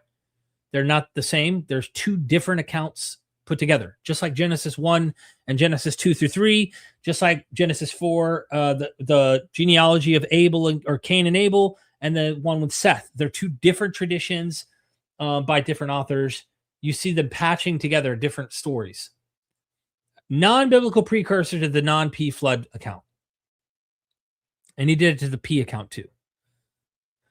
So, in particular, the non-P flood story shares several elements of the Mesopotamian flood tradition evident in Tablet 11 of Gilgamesh. David Carr is saying it does share it with Gilgamesh. For example, there is a long recognized resemblance between the non-P depiction of Noah sending a raven. Let me zoom in for y'all. For example, the non-P depiction of Noah's sending of a raven and then a dove out after the diminishment of the flood in 8:6-12 of the Bible, and the epic or the depiction in Gilgamesh of Utnapishtim sending a dove, sparrow, and raven out at the same point, including a striking close parallel to Gilgamesh 11:150 in Genesis 8:9. In addition, the non-P flood story shares a particular focus on the number 7 with the Gilgamesh version of the flood story. Whereas other versions of the Mesopotamian tradition depict the flood as lasting 7 days, the Gilgamesh version also features a 7-day period of ark construction before the coming of the flood. Another 7-day period separating the end of the flood and Noah's sending of the birds. And an emphasis on 7 in relation to the other Loki. So you got 7 parts of the ark, parts of sacrifice, and of baked bread. The 7 pairs of pure animals brought on the ark in Genesis 7:2. Together, these parallels suggest that the non-P flood narrative is a creative appropriation of a Mesopotamian flood tradition, especially like that in Gilgamesh. Dude, just get this book. The Formation of Genesis 1-11. Biblical and other precursors. Highly, highly recommend. David M. Carr. I did an interview with him. I don't think it's public yet. It's going to be public soon. We get into some fun stuff. The guy knows what he's talking about. And he goes on and on, right? Proposed an inter-biblical precursor to the non-P flood account, at least since the Zohar, Noah. Biblical interpreters have noted parallels between the story of Noah and the images of Abraham and Moses as intercessors. And there's your sources. More recent scholarship has multiplied these observations, noting particular links of the non-priestly flood narrative to the story of Moses' intercession for Israel at Sinai. Moses is multiply noted in the Sinai narrative as a privileged intercessor for the people because he has found favor in the eyes of Yahweh. He trades on this status using the same verb for wipe, seen in the non-P flood narrative. I like when scholars go not only outside the Bible, but into the Bible to show you how these authors are actually using this material. And this is going to get into the weeds. Let's see. Non-biblical precursors to the priestly flood account. Meanwhile, the P, Noah flood narrative, also shows significant connections to the Mesopotamian flood traditions, including aspects not featured in the non-P flood narrative. To be sure, like the non-P flood narrative, it too lacks the dramatic interaction between gods or any correlates to the scenes with the elders with various builders of the ark. P even lacks a parallel to the final scene of the flood hero's sacrifice. Nevertheless, we do have a preserved version of P's divine instruction to the flood hero to build the ark, and these instructions feature some striking motifs that parallel Mesopotamian flood traditions. The idea that the ark might be constructed in part from reeds, Genesis 6:14, perhaps of the Cain hut temple in which the flood hero heard his patrons warning about the flood. The use of an Akkadian loanword for pitch. This is the important point that I was mentioning earlier. The loan word for pitch in stressing the importance of making the ark watertight. The instructions to make the ark with dimensions corresponding to a sanctuary in P, now the Jerusalem temple, tabernacle rather than the ziggurat of its precursors. So that might be one of the reasons Genesis is also doing this is you've got a Jerusalem temple in response to ziggurat. It's our place, not yours, that is good. And the specific divine instruction provision of food for the animals on the ark. Potential linguistic links to the cuneiform literature continue into the latter half of P's flood narrative, with P's use of an apparent loan word out of Akkadian to describe the closing of the heavenly portals, the hapax legomena, and I can't read Hebrew, but it says in Akkadian Sekiru, I believe. This is all linguistic stuff. I mean, why is this not? How is this not convincing to people like Wes Huff, who claim they're going down the scholarly road, the scholastic path, to realize the Bible's borrowing from earlier traditions to do it, and yet they're quick to jump on it when it comes to those traditions borrowing from each other? Cool, not with the Bible. If there isn't some inherited apologetic reason to raise the Bible above and act like it did not have the human fingerprints of the prior tradition. I just think that's it's coping to me. Okay, another book you definitely got to get is this one. This one goes into it, but I can't say it does the same level of justice the way that David Carr did, but he does a parallel charting. We're going to scroll down just to show you, and I'll show you the name of the book, Between Atrahasis, Gilgamesh, and Genesis. And this scholar goes, I got to zoom in for you so you could really see. This scholar goes in, so make sure you get the book. I'll put a link in the comments. I'll try to remember to put this in the description after, but this goes for pages, right? Paralleling the accounts of Atrahasis, Gilgamesh, and Genesis with these earlier traditions, right? And showing you side by side. The book is Primeval History, Babylonian, Biblical, and Enochic. And I have not read this. I haven't read this. But this was recommended to me by Dan McClellan. So I think that's a very important book for people to study. Also, Eridu Genesis. We could just read it. I didn't want to waste too much time. I want to come hang out with you guys because you really should go read some of these stories. Then this is actually part of Joshua Bowen's course where he goes through PowerPoint showing. He used some of this on the live stream with me and Kip Davis and him. This is another book you really need to get to understand the image of God in the Garden of Eden and understanding people, how they understood gods and whatnot in earlier Mesopotamian and even Egyptian culture, so that you can wrap your head around, because you've heard it from a ton of apologists. The Bible has a unique understanding of the image of God. No one else has it, and it's a complete way of raising the Bible above every other sacred literature and poo-poo on them.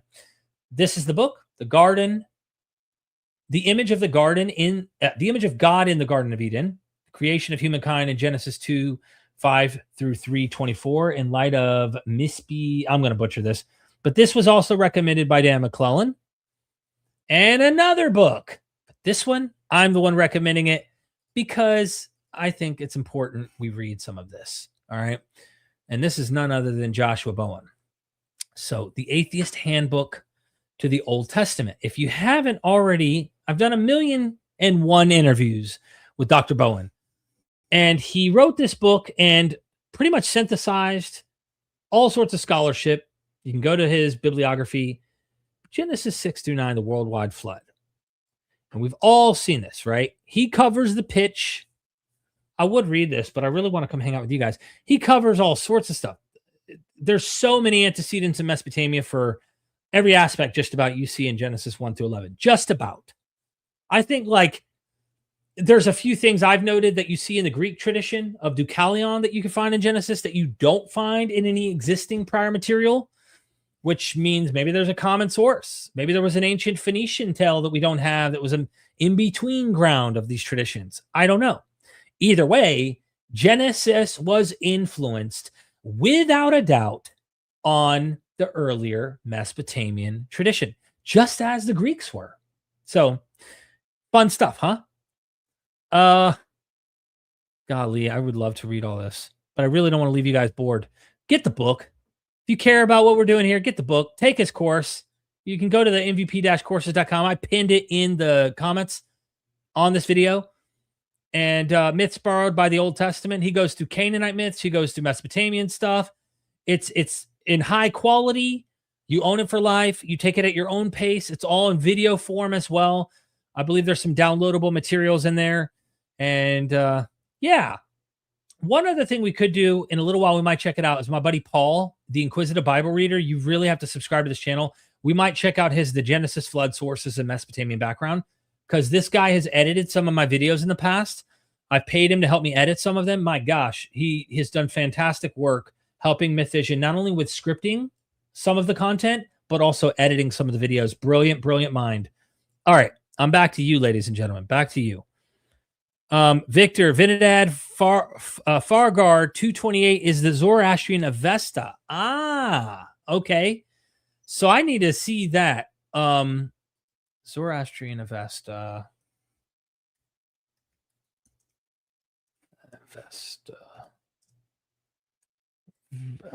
Vinidad. Let me make sure I spelled this right.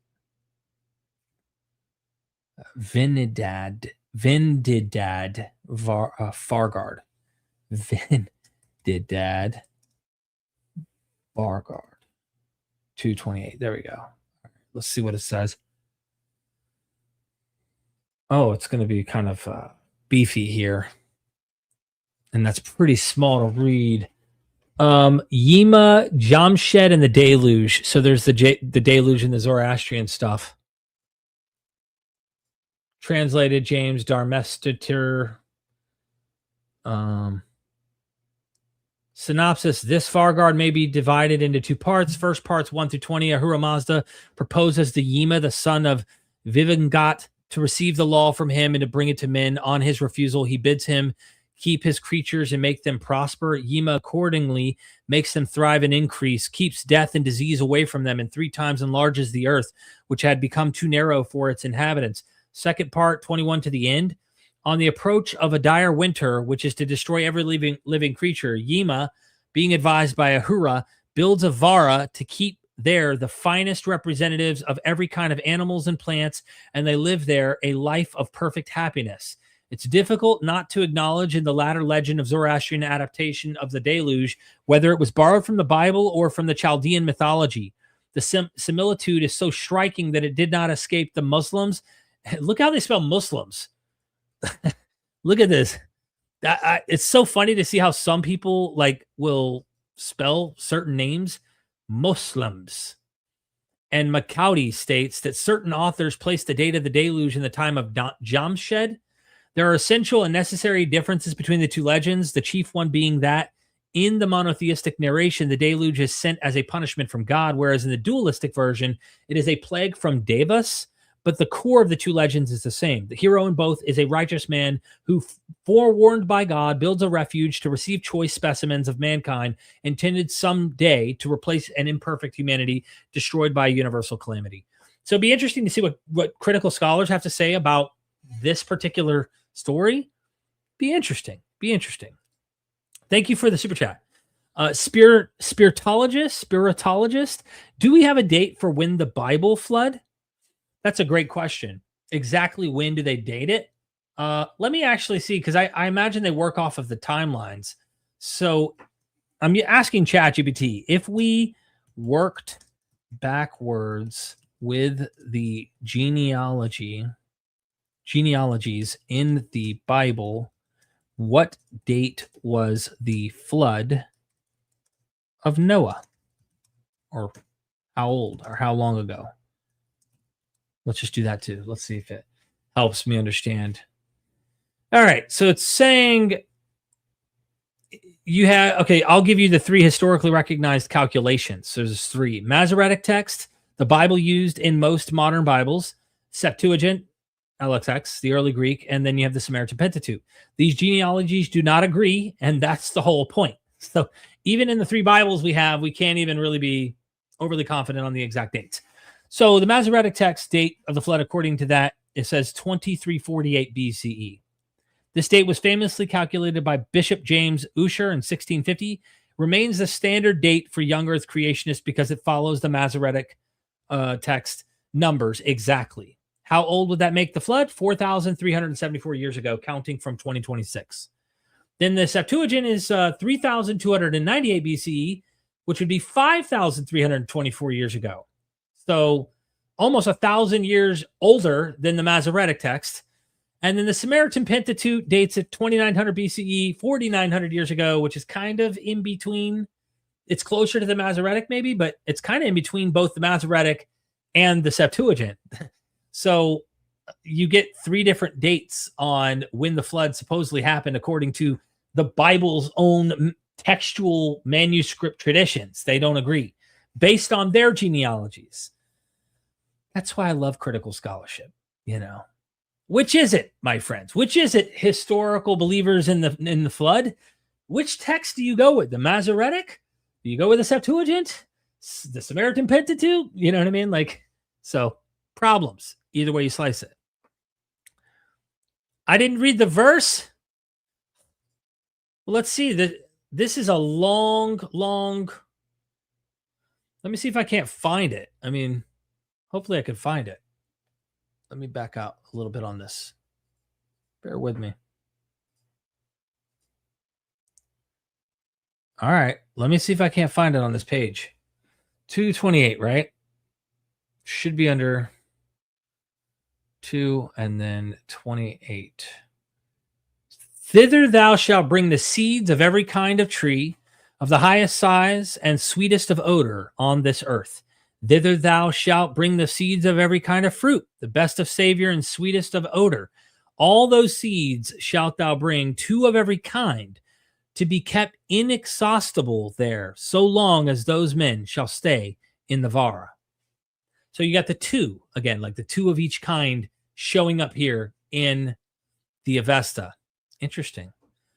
There shall be no humpbacked, none bulged forward there, no impotent, no lunatic, no maliciousness, no liar, no one spiteful. Angramanu stamps the bodies of mortals. Interesting. Appreciate that super chat, though, Victor. I read it now, man. I didn't want to leave you hanging, bro. Wanted to make sure I read it. Yeah. Where was God after Noah's flood? Did God give him a test? Did God give him any texts to live by and share? Not as far as I can tell. Not in the biblical account. There's no text given. He talks to one guy about leaving his home, Abraham, and fleeing off into the desert, into a place where he says his descendants will inherit. And he waits till he's an old man to finally give him kids.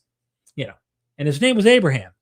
No text given yet. Now, obviously, we know these stories were written with anachronistic ideas that laws were already taught to people. People were already believing these things. That's why Noah knows unclean from clean. Like, whoever wrote the story is kind of retrojecting these law codes that later are found in the tradition into an old antediluvian or pre-flood story. So I've heard all sorts of interesting things, but the scholarship says this, what I just said. I don't want to give you anything other than what the scholars say. That's important. Appreciate you, Victor, showing so much love. By the way, I need to catch up with you on WhatsApp. It's been a tough 4 or 5 months. I don't know if you've noticed that, Victor, but we should definitely chat sometime soon. I got you on the WhatsApp, and you've been a patron of Myth Vision for a while now, man. We've got to catch up and talk about maybe doing something fun together, man. I'd be interested to talk about some of these interesting things. Obviously, you're into this stuff. I am too, and I think it's interesting. We should talk about it. We should do more about it. I would read more of the books, but I really don't want to go on and on and on about it. I would just recommend you buy the books that I was pointing out in the video. If you haven't watched those spots and you're just tuning in, you're going to want to go back and do that. Let's turn to my buddy Paul from Inquisitive Bible Reader and listen to what he has to say about the traditions, because this guy is wicked smart, and I want you to subscribe to his YouTube channel. This is a shameless plug for my boy. He has the channel, The Inquisitive Bible Reader, the Genesis Flood. Let's watch this together. And if you have any questions, comments, feel free to super chat them. I'll pause what I'm doing and get to them as we are listening to what Paul has to say. Here we go.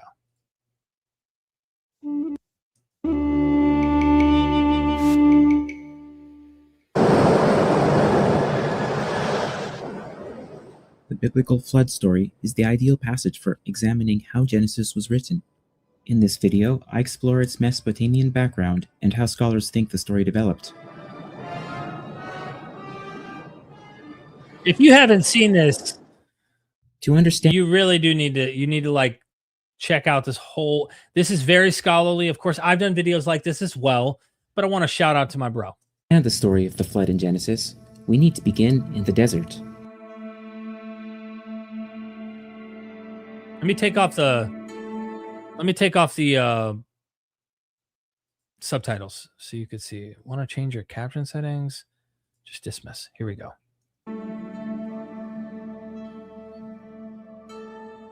In 1849, British archaeologists began excavating the ancient city of Nineveh in modern-day Iraq.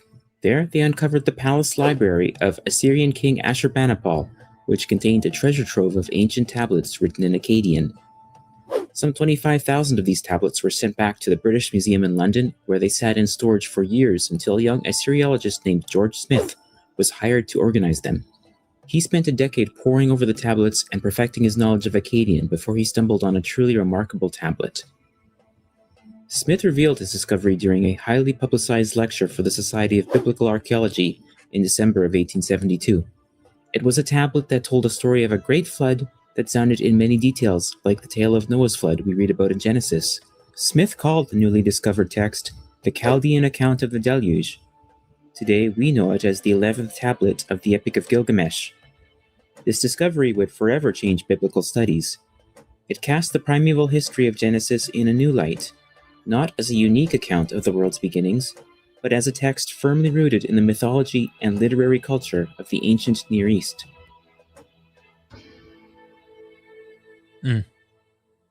The Chaldean flood. It's important to understand that there was a widespread literary tradition in Mesopotamia regarding creation, the flood, and other stories we find in Genesis. The Epic of Gilgamesh gave us our first evidence of that tradition, and it upended the study of the Bible. Noted Bible scholar John Van Seters, in his influential book, Prologue to History, writes, "By the mid-first millennium BC, there was something like a classical Mesopotamian scheme for the primeval age, an Eastern antiquarian tradition. This was a learned literary tradition that maintained and transmitted the older classical works and that created new ones as the need or creative urge to do so arose. Gilgamesh itself was one of the most famous works of literature in the ancient world. One scholar has called it the most significant literary creation of the whole of ancient Mesopotamia. It was widely distributed and translated into several languages." Hey, hold on. Do you see that name? Ladies and gentlemen, the Epic of Gilgamesh was the most significant literary creation of the whole of ancient Mesopotamia. Jeffrey H. Tigay. I hope I'm saying his name right. Forgive me if anyone knows this academic or if this scholar sees it. This is the very scholar that Wes Huff quotes in his video to point out that Gilgamesh is dependent upon Atrahasis. So the evolution of the Epic of Gilgamesh, I wonder if Jeffrey H. Tigay thinks that Genesis is borrowing from Gilgamesh. In fact, I would not be shocked if this would be exactly what apologists do. I don't know because I haven't read the book. I haven't looked at this material, but I want this scholar's name. I'm going to do a quick research here. Jeffrey H. Tigay, and ask, does Dr. Jeffrey H. Tigay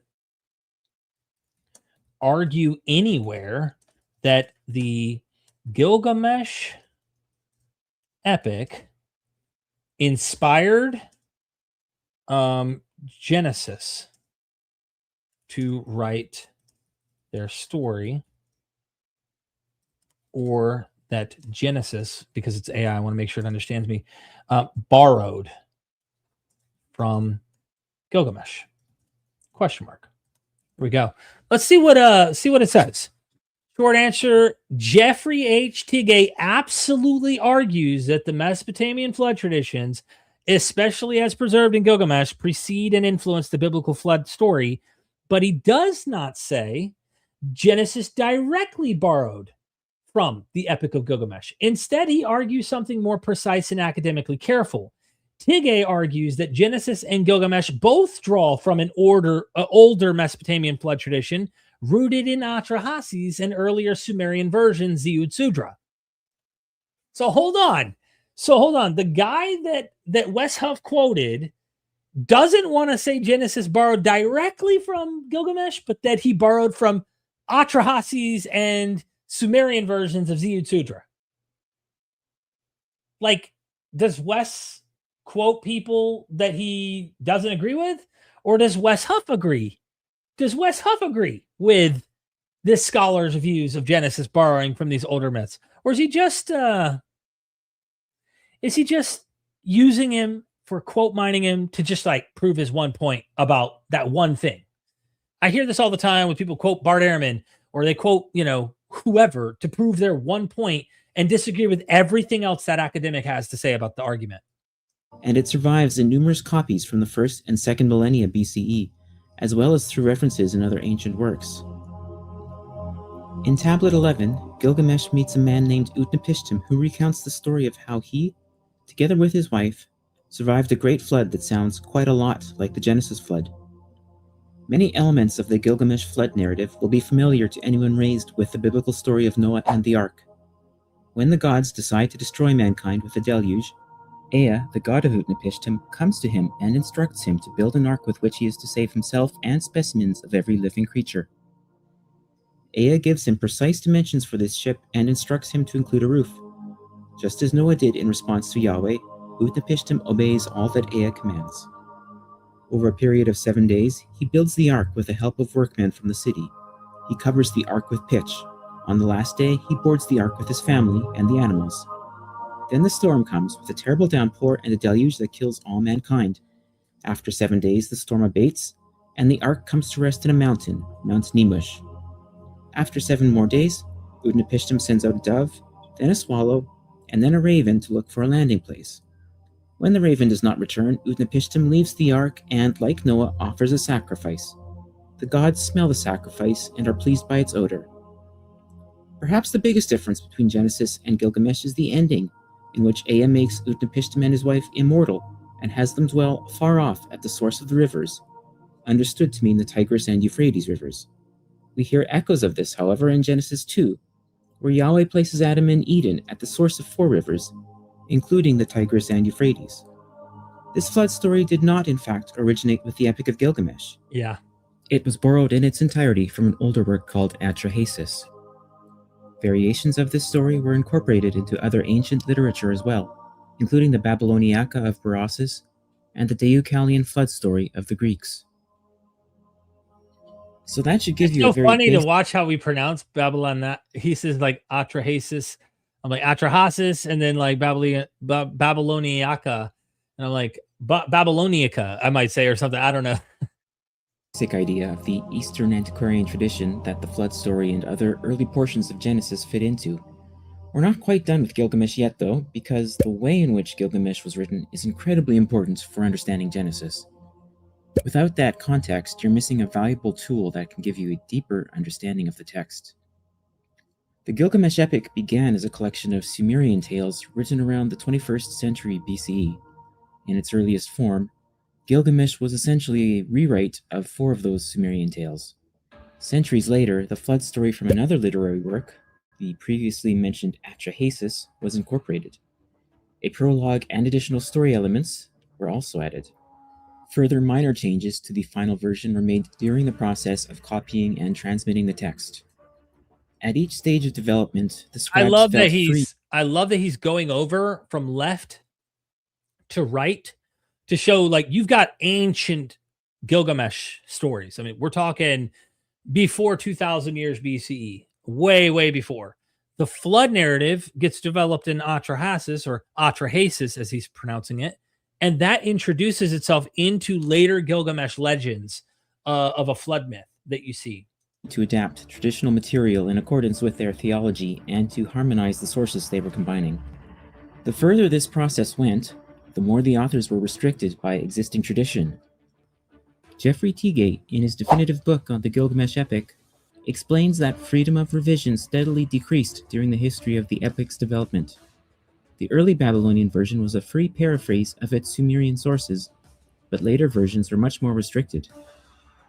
In a highly regarded work of scholarship titled Reading the Fractures of Genesis, Professor David M. Carr of Union Theological Seminary explains that ancient literature differed from modern in very significant ways.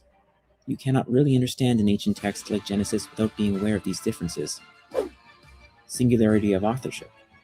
Unlike modern texts, ancient literary works often circulated anonymously. There were no authorship rights. Genesis contains no authorship claims, for example, despite its later association with Moses. Textual solidity. Whereas modern texts are protected... So this was my point. People were complaining about the title, and I'm like, Did that on purpose. Don't get mad at me. That was the point. Click on it. It's not stolen. Yeah, I know. But it's clearly borrowing from the tradition. There's no doubt. By copyright and published in a fixed form, ancient texts like Gilgamesh or Genesis often seem to have achieved textual solidity only after they had been in circulation for a long time. The text only became fixed once it had attained authoritative status within the communities transmitting them. Final draft. The genre of fiction. Modern readers expect a story to either be a work of fiction or history. Fiction is entirely the creation of the author and makes no claim to report past events. Works of history are written by a historian who builds a brand new narrative after having critically evaluated her or his sources. Ancient narrative texts like Genesis and Gilgamesh wanted to make true claims about the past, so they lacked the freedom of a modern fiction writer. But they also lacked the freedom of a history writer because they trusted the traditions that had been handed down to them and preferred to build on those.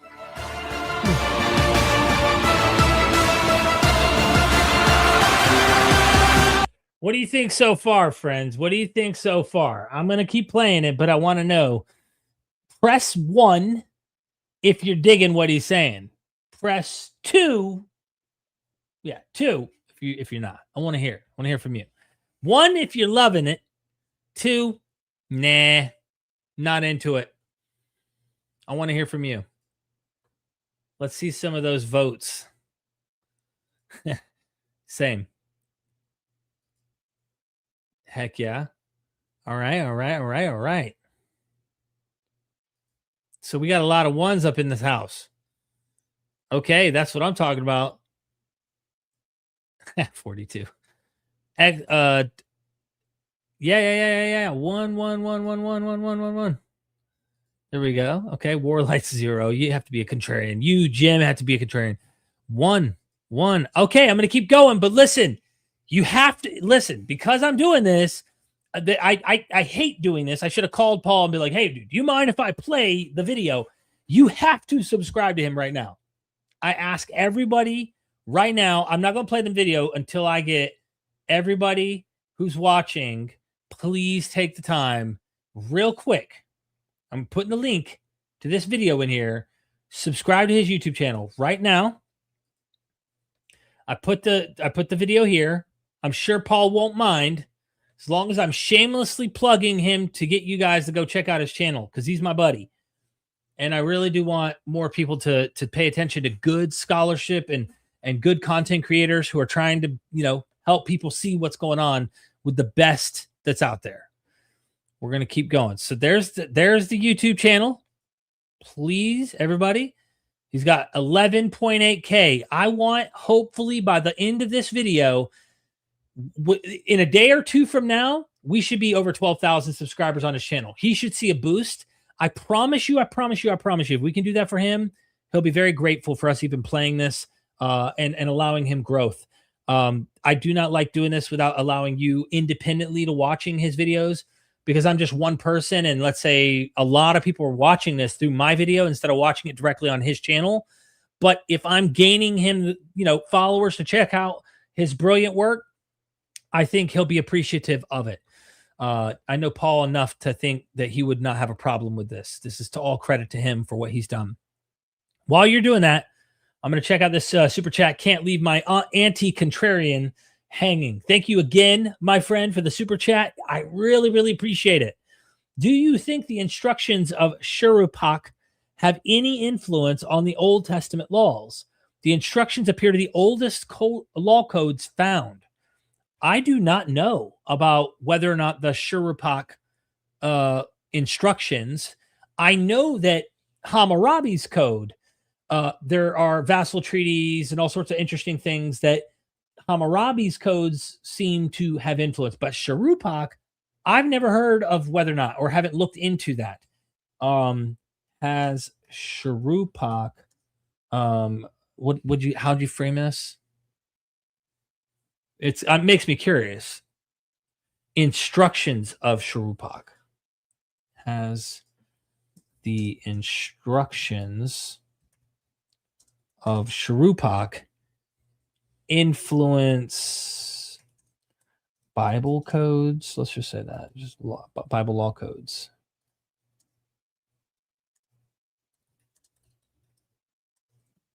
Let's see.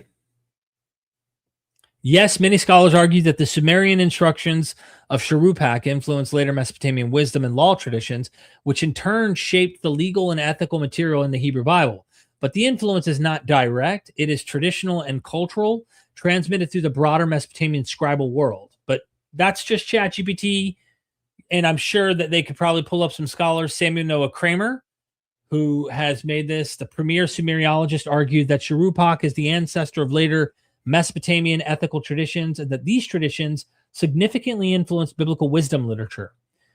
History Begins at Sumer and the Sumerians. Those are books that Samuel Noah Kramer wrote. And then Thorkild Jacobson, another major Assyriologist, who argued that Shurupak's instructions helped shape the moral fabric of Mesopotamia, fabric that Israel inherited during and after the Babylonian exile. Books, The Harps That Once, and ... Treasures of Darkness. By the way, someone might go, you're looking on ChatGPT. Whenever you ever use ChatGPT, always go and find the source and check, because it hallucinates stuff. But that doesn't mean it isn't useful for quick references like this to be able to find academics who say this. And even then, though, you can't trust ChatGPT to always assess that that's what the scholar themselves actually hold. You got to go read the book. You got to get their material. W.G. Lambert, good name, if I say so myself. My last name.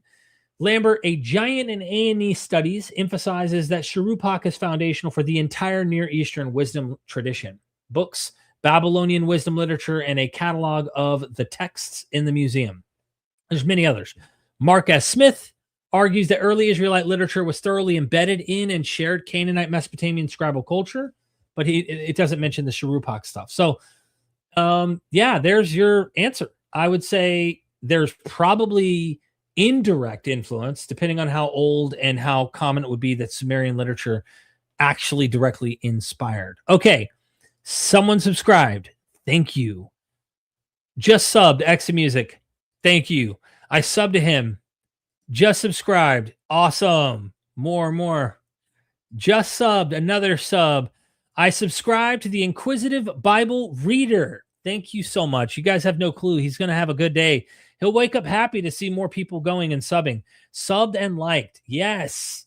I promise you, Paul will be so thankful for your viewership and to go and show comments. In fact, on this video, if you'd be so kind when we're done, if you want, go over there and say Myth Vision sent me or whatever. Let him know that you're there and he'll be super thankful. So let us continue with what Paul Davidson has made here, and I will pause periodically. In his book, Carr takes a fresh look at the widespread view of scholars that Genesis, like Gilgamesh and other ancient texts, was composed over time by different authors. Assuming that this is true, he asks what indicators we might look for in biblical texts that might clue us in, as he puts it, to the history of their formation. It turns out there are a number of ways in which the text of the flood story reveals clues to its transmission history. Features like doublets, contradictions, breaks in narrative structure, and shifts in terminology and ideology can indicate the scenes where multiple sources have been combined. Right. Of course, it is perfectly possible for a single author to deliberately introduce such features for literary effect. However, if, for example, the appearance of doublets in the Genesis flood story correlates perfectly with shifts in terminology and contradictions in the text, the use of multiple sources is highly probable, especially given what we know about the formation of Gilgamesh and other ancient texts. So what sources should we be looking for in Genesis? It might seem like putting the cart before the horse, but before we examine the flood story for these clues, we need to be aware of the near universal consensus on certain sources found in the Pentateuch.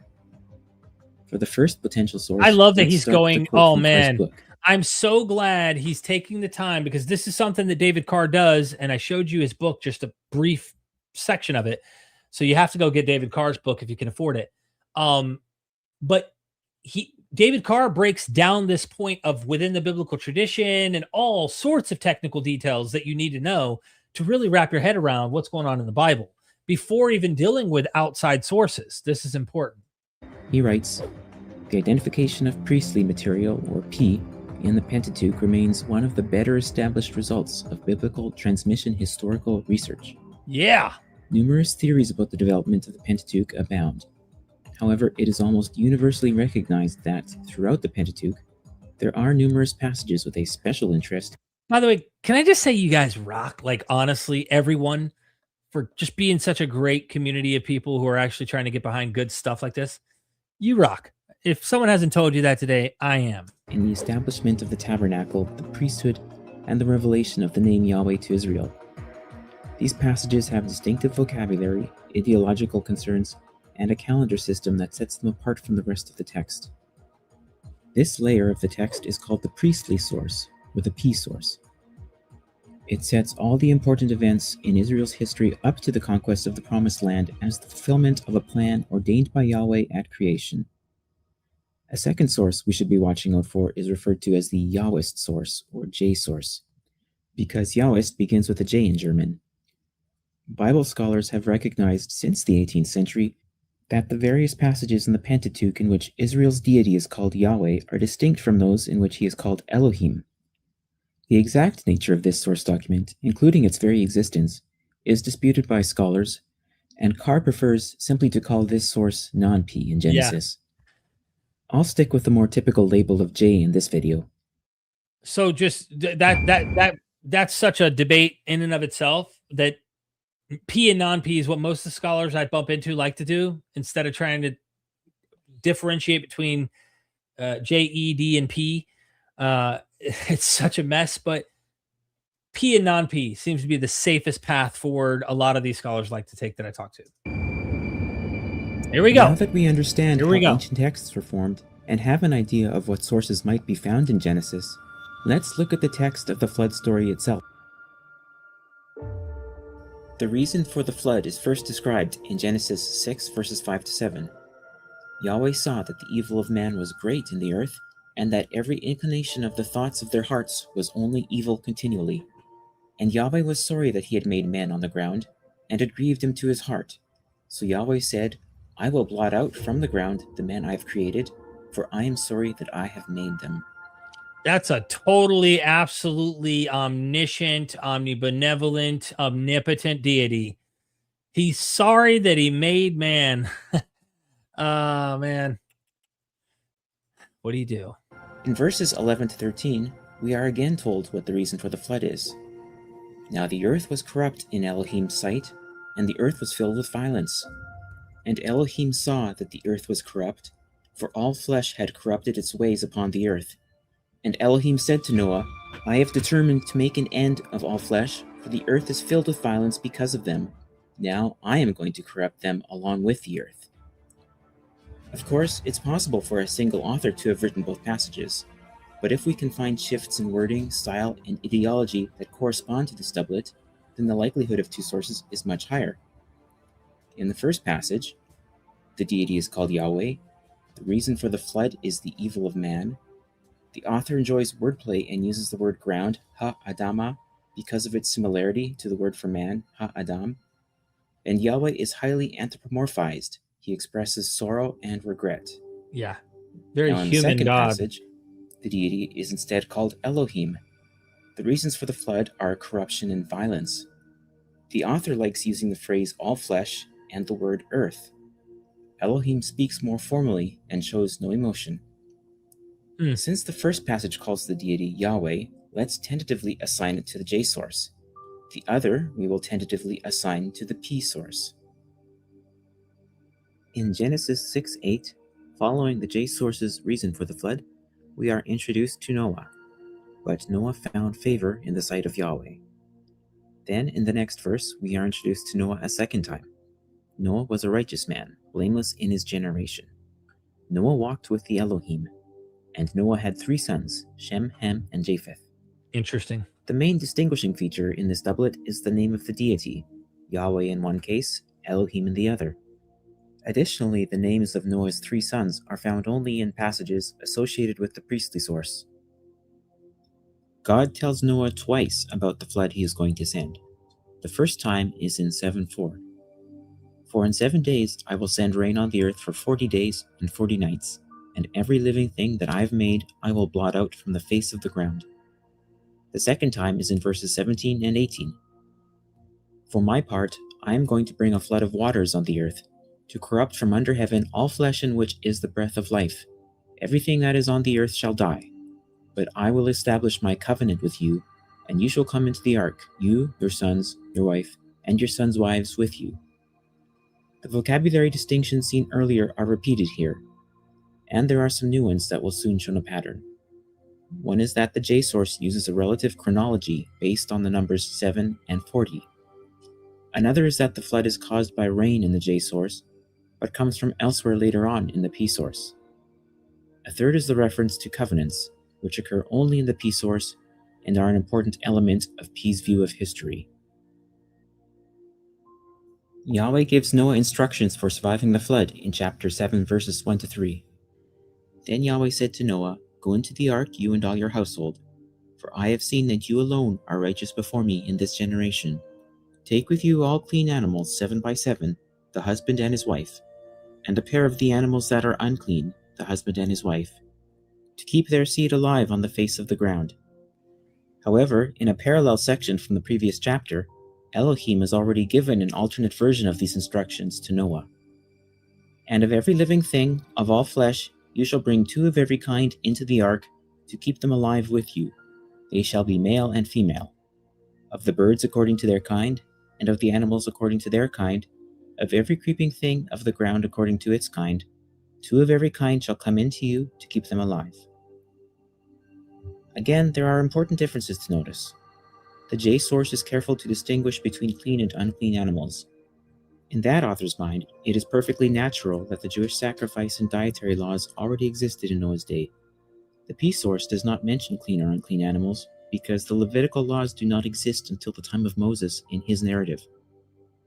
Another difference is that the J source refers to animal pairs as the husband and his wife. The P source uses the phrase male and female and enumerates animals with the phrase according to their kind.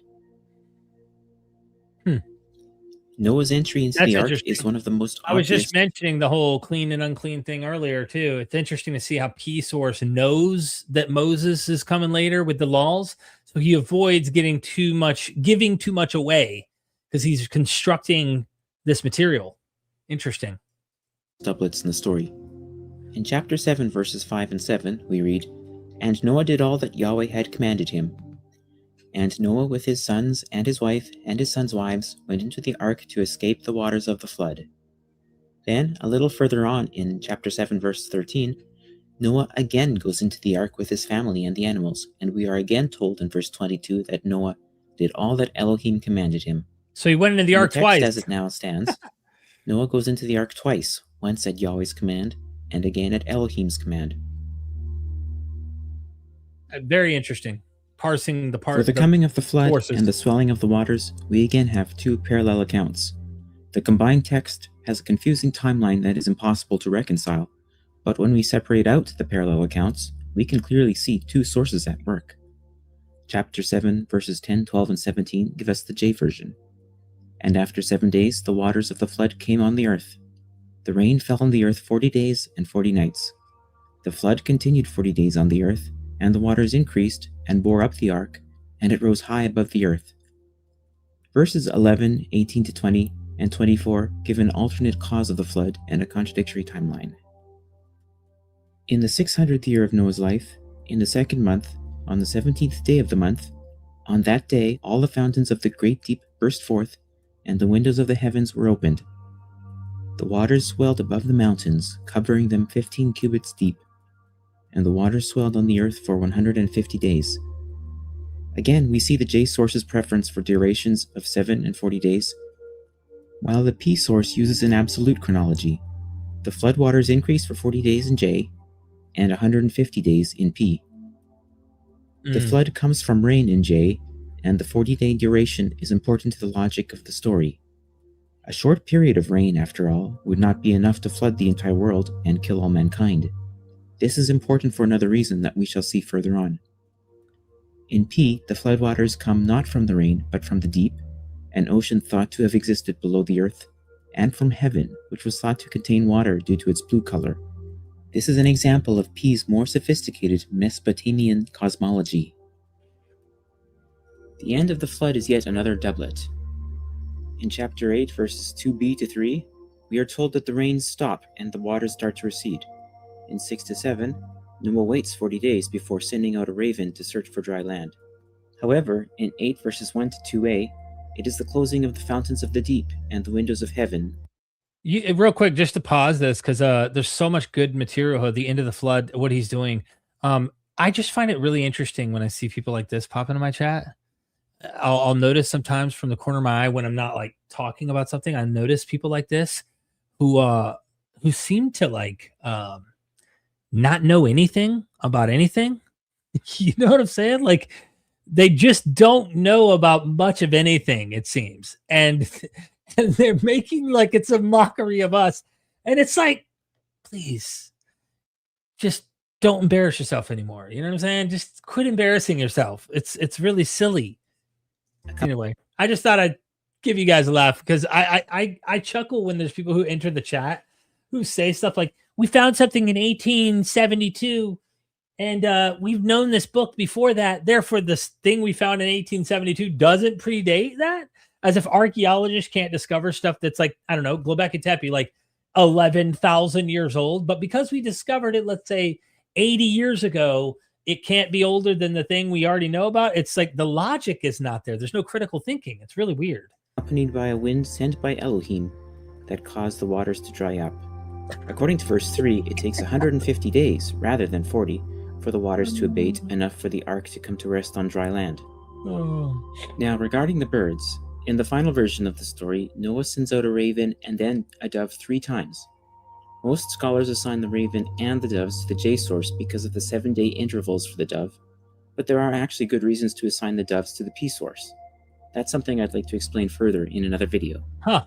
The story seems to have 2 separate conclusions in which the deity decides never to flood the world again. In 820 and following, Noah builds an altar to Yahweh and sacrifices every clean animal and bird. Yahweh enjoys the odor and resolves never to destroy the earth again. The chapter ends with a poem expressing Yahweh's intent never to destroy all life again, bringing closure to the story. However, in chapter 9, we get a rather different ending. Elohim blesses Noah and his sons, and then he establishes a covenant with Noah and the animals, promising to never again flood the world. Elohim also sets his bow in the sky to remind himself of this promise. Covenants that tie together the overarching story of Israel are a typical concern of the priestly author. Also note that the reasons given for the deity's promise differ in the 2 endings. In the J version, the smell of the sacrifice mollifies Yahweh. In the P version, it is the covenant. I think it's really important to emphasize what he just said about the pleasing odor, that we see that in all the earlier stories, the flood stories. The gods are angry, Enlil's pissed, and he finds this guy who survives. He's angry. He comes over, and then there's a sacrifice, and he smells it, and then he's like, "Oh!" So he rewards this guy with immortality, but he's like, he's hungry, and he smells the food. And I don't know about you, but if you've been in a long day at work, and then you come home and you smell that food cooking in the kitchen, and you're like, "Oh!" And it's just so like it'll change your mood. The fact that God's mood changes because Noah sacrifices to him, and it's sweet aroma, some barbecue, if you will. And he's like, oh, snap. I'm never going to do that again. I'm sorry, Noah and humans. I'm never going to do that again. Like, clearly that continues that older tradition, but it also is problematic for those who philosophically put God in these omnibenevolent, omniscient, omnipresent, all of these kinds of categories. And they'll just go, oh, that's just anthropomorphic language, but it's metaphorical. It's like, no, dude, no. Their God is depicted this way because that's how they understand their God to actually behave and be.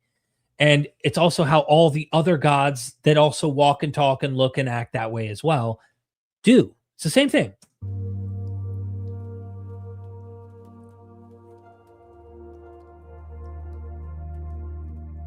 Hopefully, this very brief look at some of the repetition in the flood story should help you understand why practically all scholars believe it is the work of 2 sources combined together.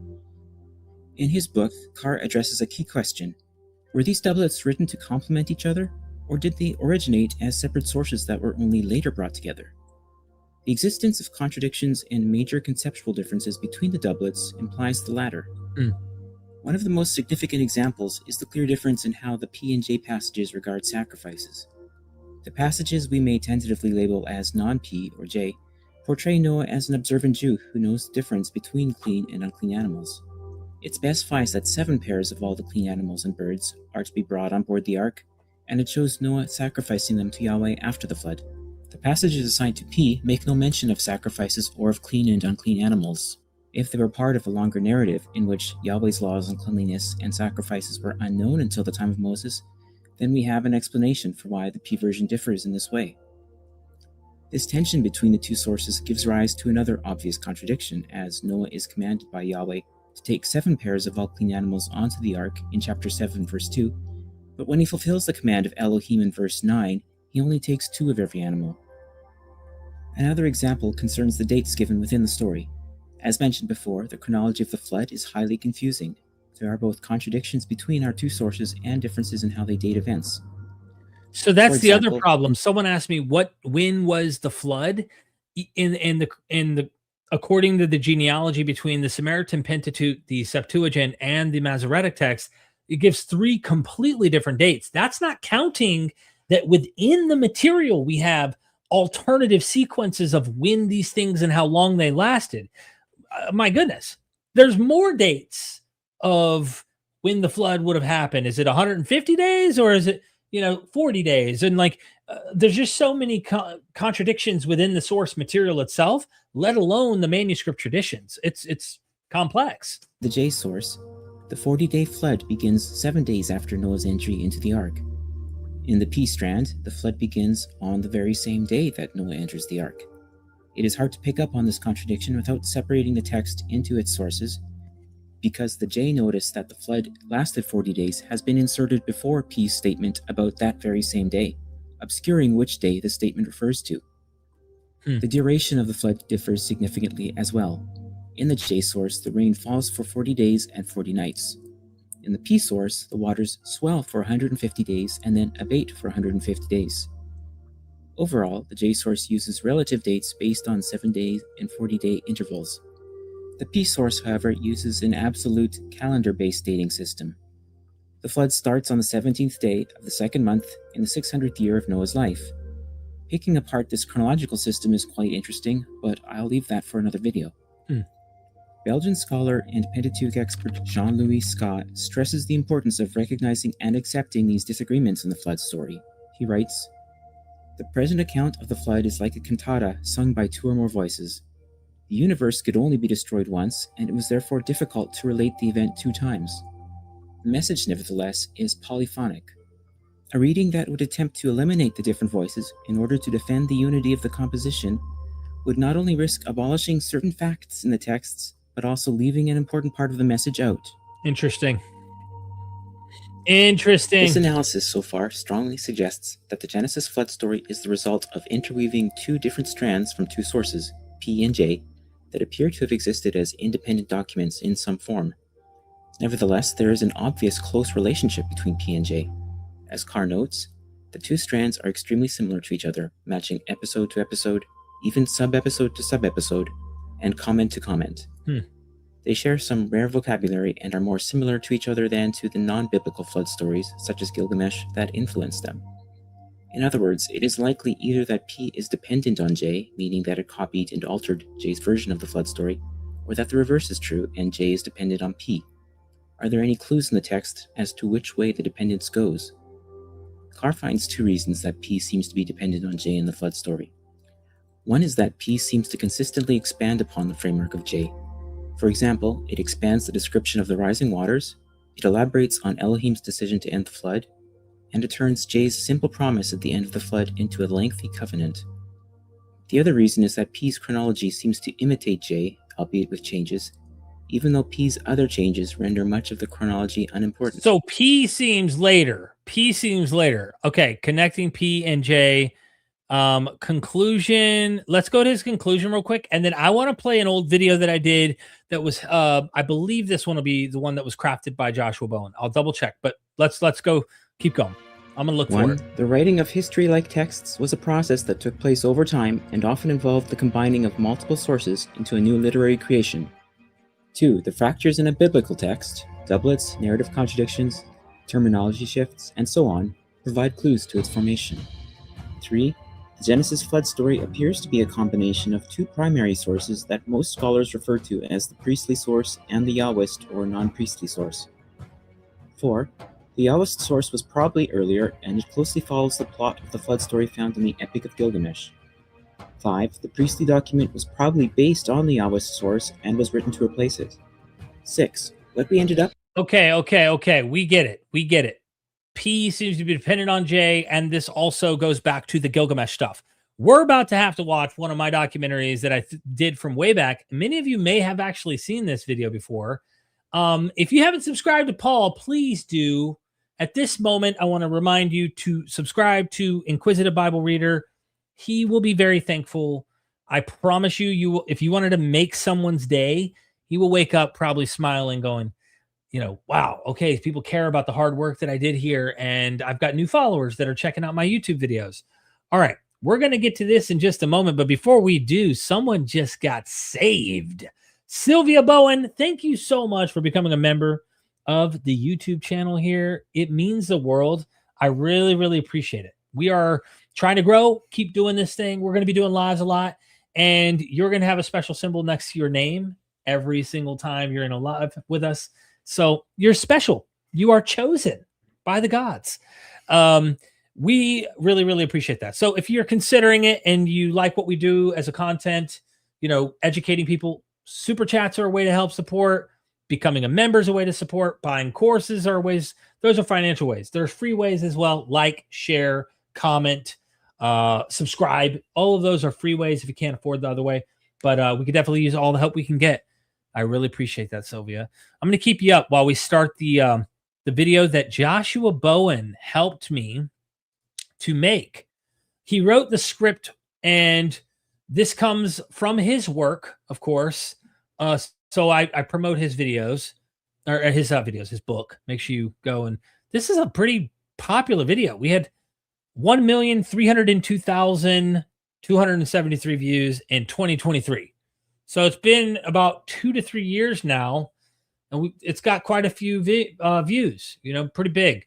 So if you haven't watched it, this will be your first time. If not, let's have some fun together, because this is fun. This is the true origins of Genesis creation will blow your mind.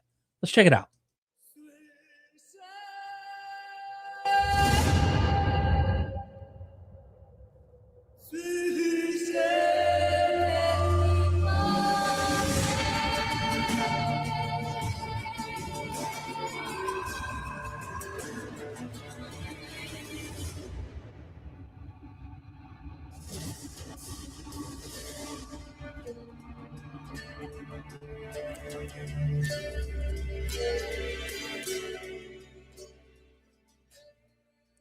Did Genesis chapters 1 through 3 borrow elements from much earlier Mesopotamian mythological stories?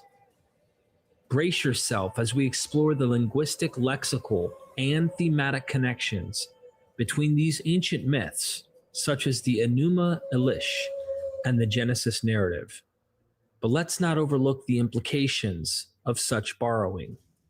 Shouldn't this compel open-minded individuals to question the literal truth of these stories?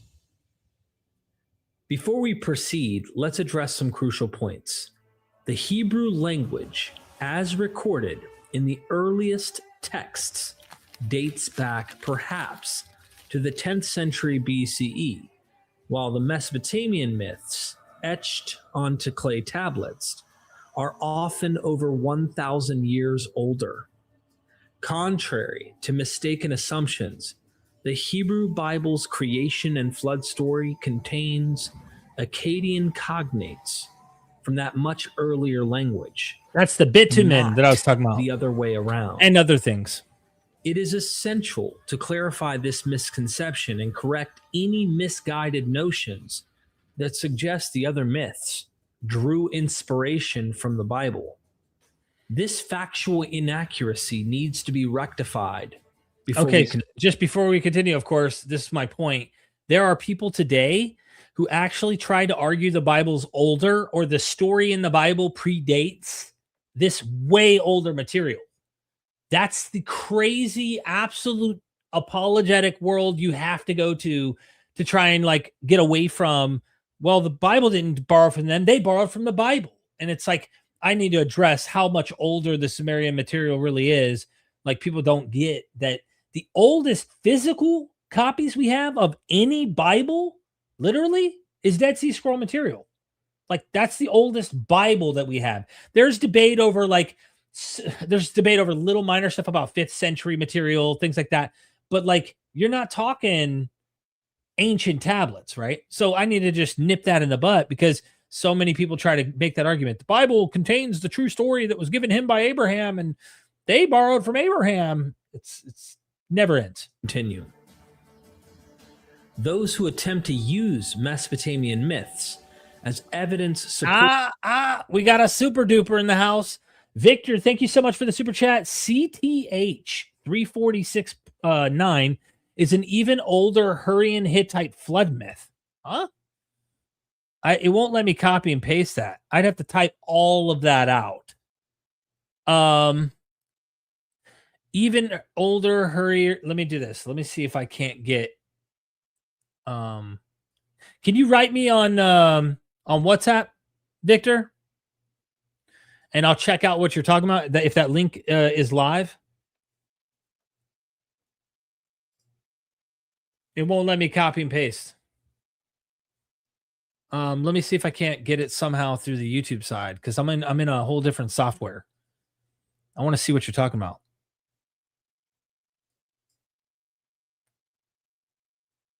Let me refresh this screen.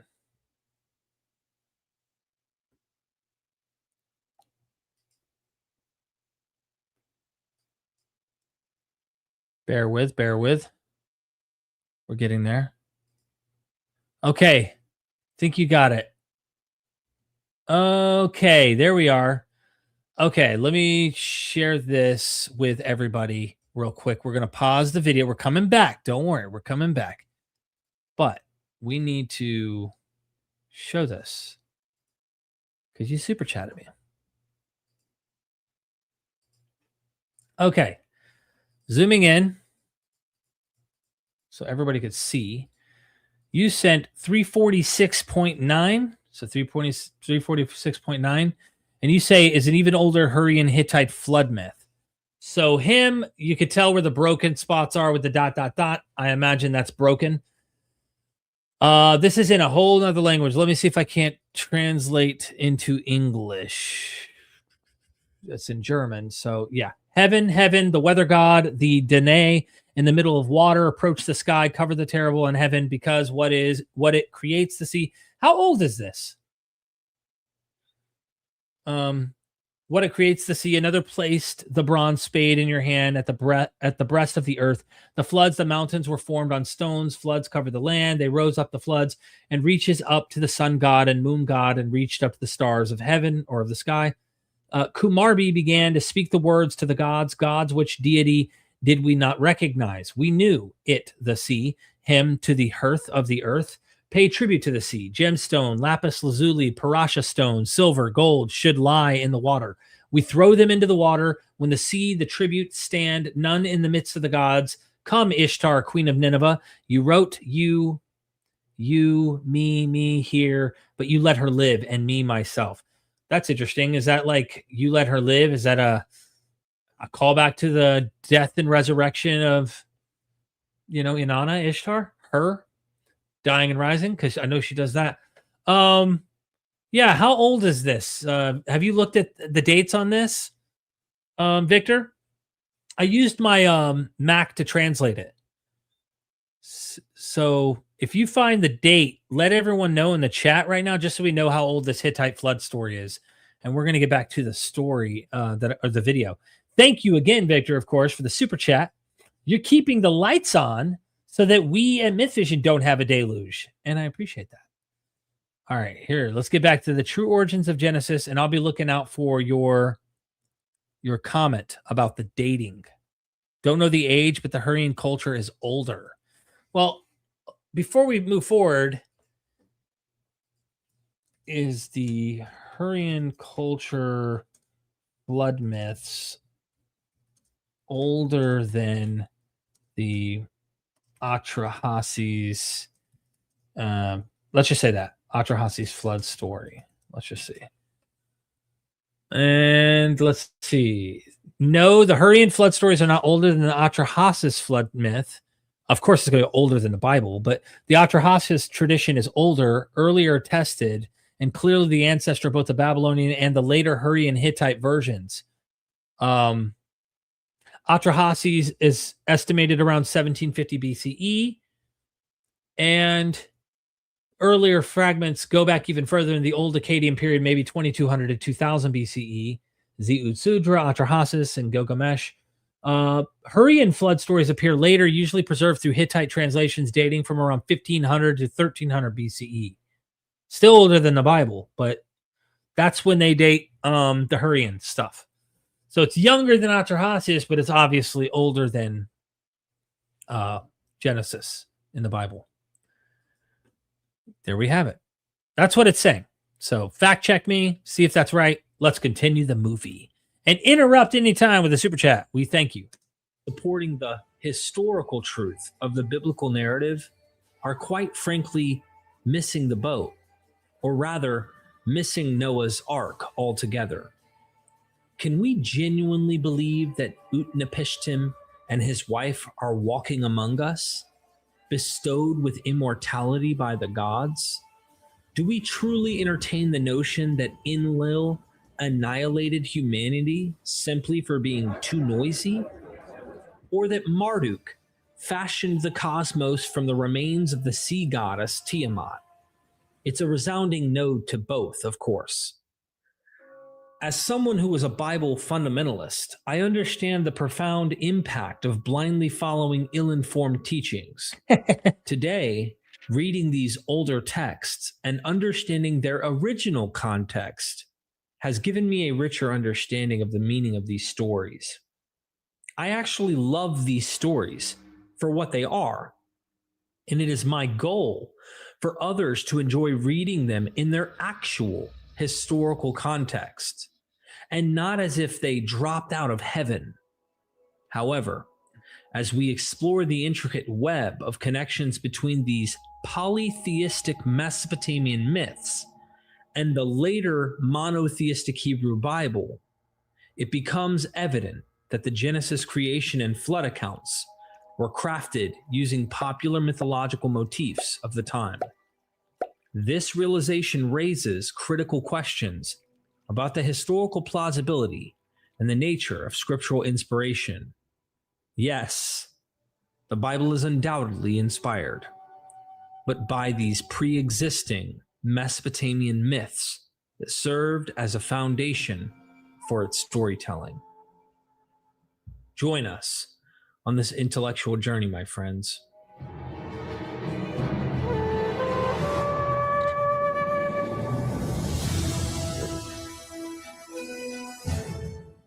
Scholars agree that most of the primeval history borrows directly or indirectly from Mesopotamian mythology, and Genesis 1 is no exception. While there is debate as to whether such borrowing was conscious and polemical, or simply due to the overall influence of the myth in the ancient Near East, the consensus is that the opening chapter of Genesis almost certainly owes its existence to the Enuma Elish. The Enuma Elish is an Akkadian story dating back to the mid to late 2nd millennium BCE that tells of the god Marduk and his rise to power over the other gods.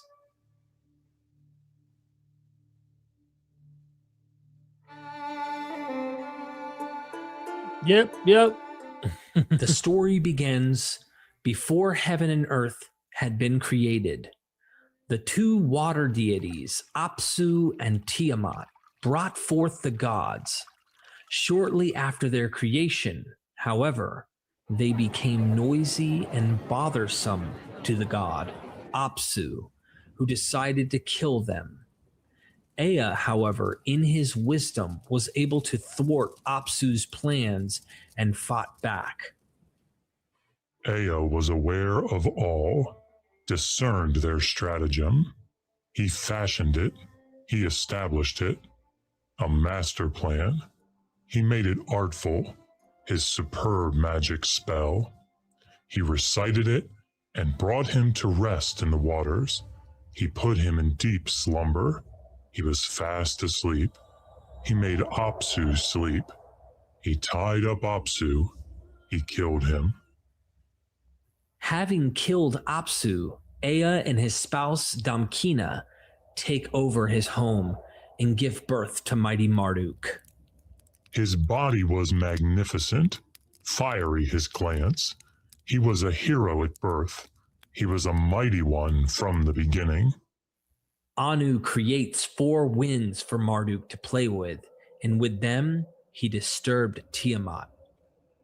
He caused a wave and it roiled Tiamat. Tiamat was roiled, churning day and night.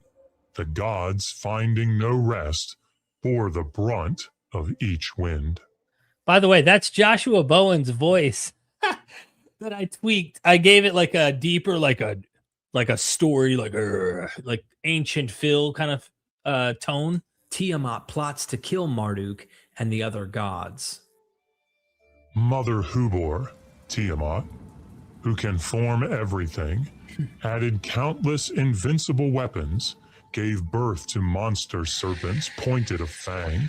With merciless incisors, she filled their bodies with venom for blood.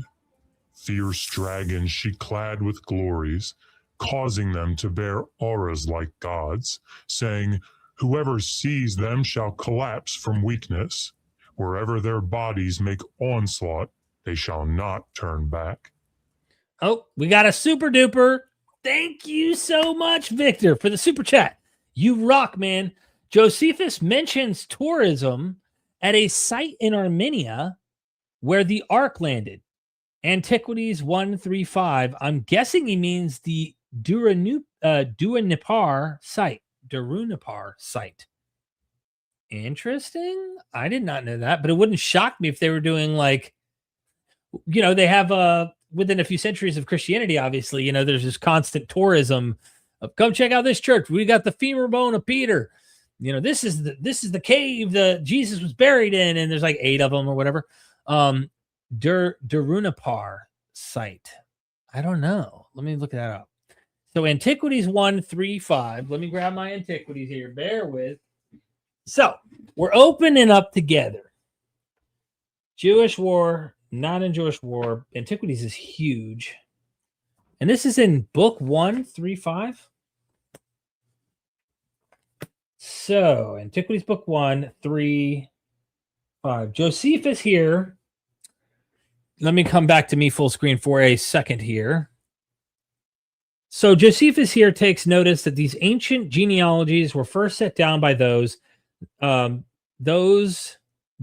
then lived, and from them were transmitted down to posterity, which I suppose to be the true account of that matter, for there is no reason to imagine that men were not taught to read and write soon after they were taught to speak, and perhaps all by the Messiah himself, who under the Father was the creator or governor of mankind, and who frequently in those days appeared to them.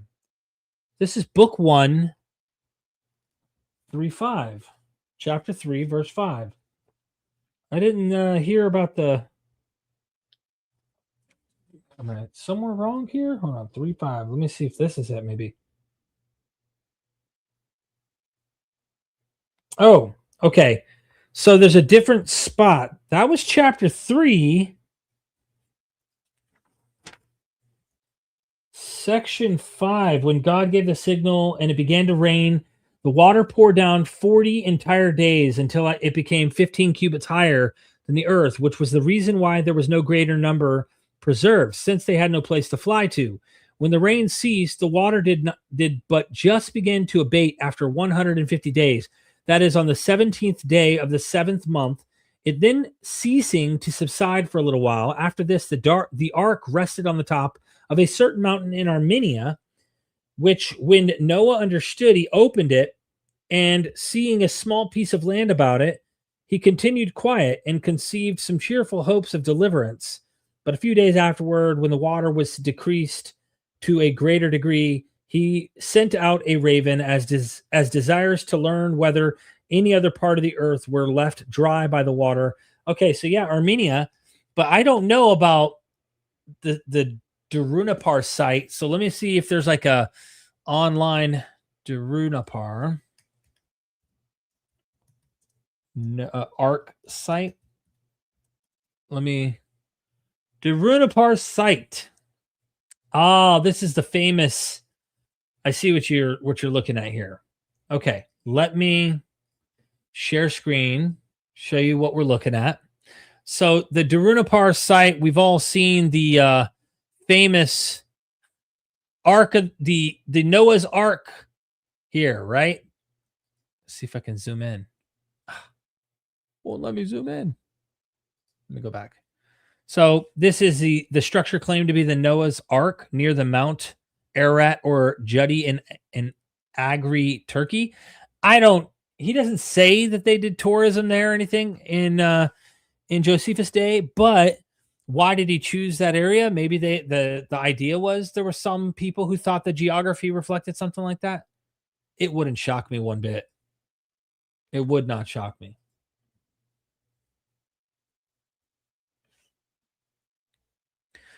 Yeah, I want to make sure. Is that the mountain that looks like an arc? Yep. Let me close this here. Okay. Yeah, according to Crackenford, the flood myth originated in that region where the Hurrians lived. Interesting. Mount Ararat, of course, So that's the bigger mountain in the north. It's further up north, Mount Ararat.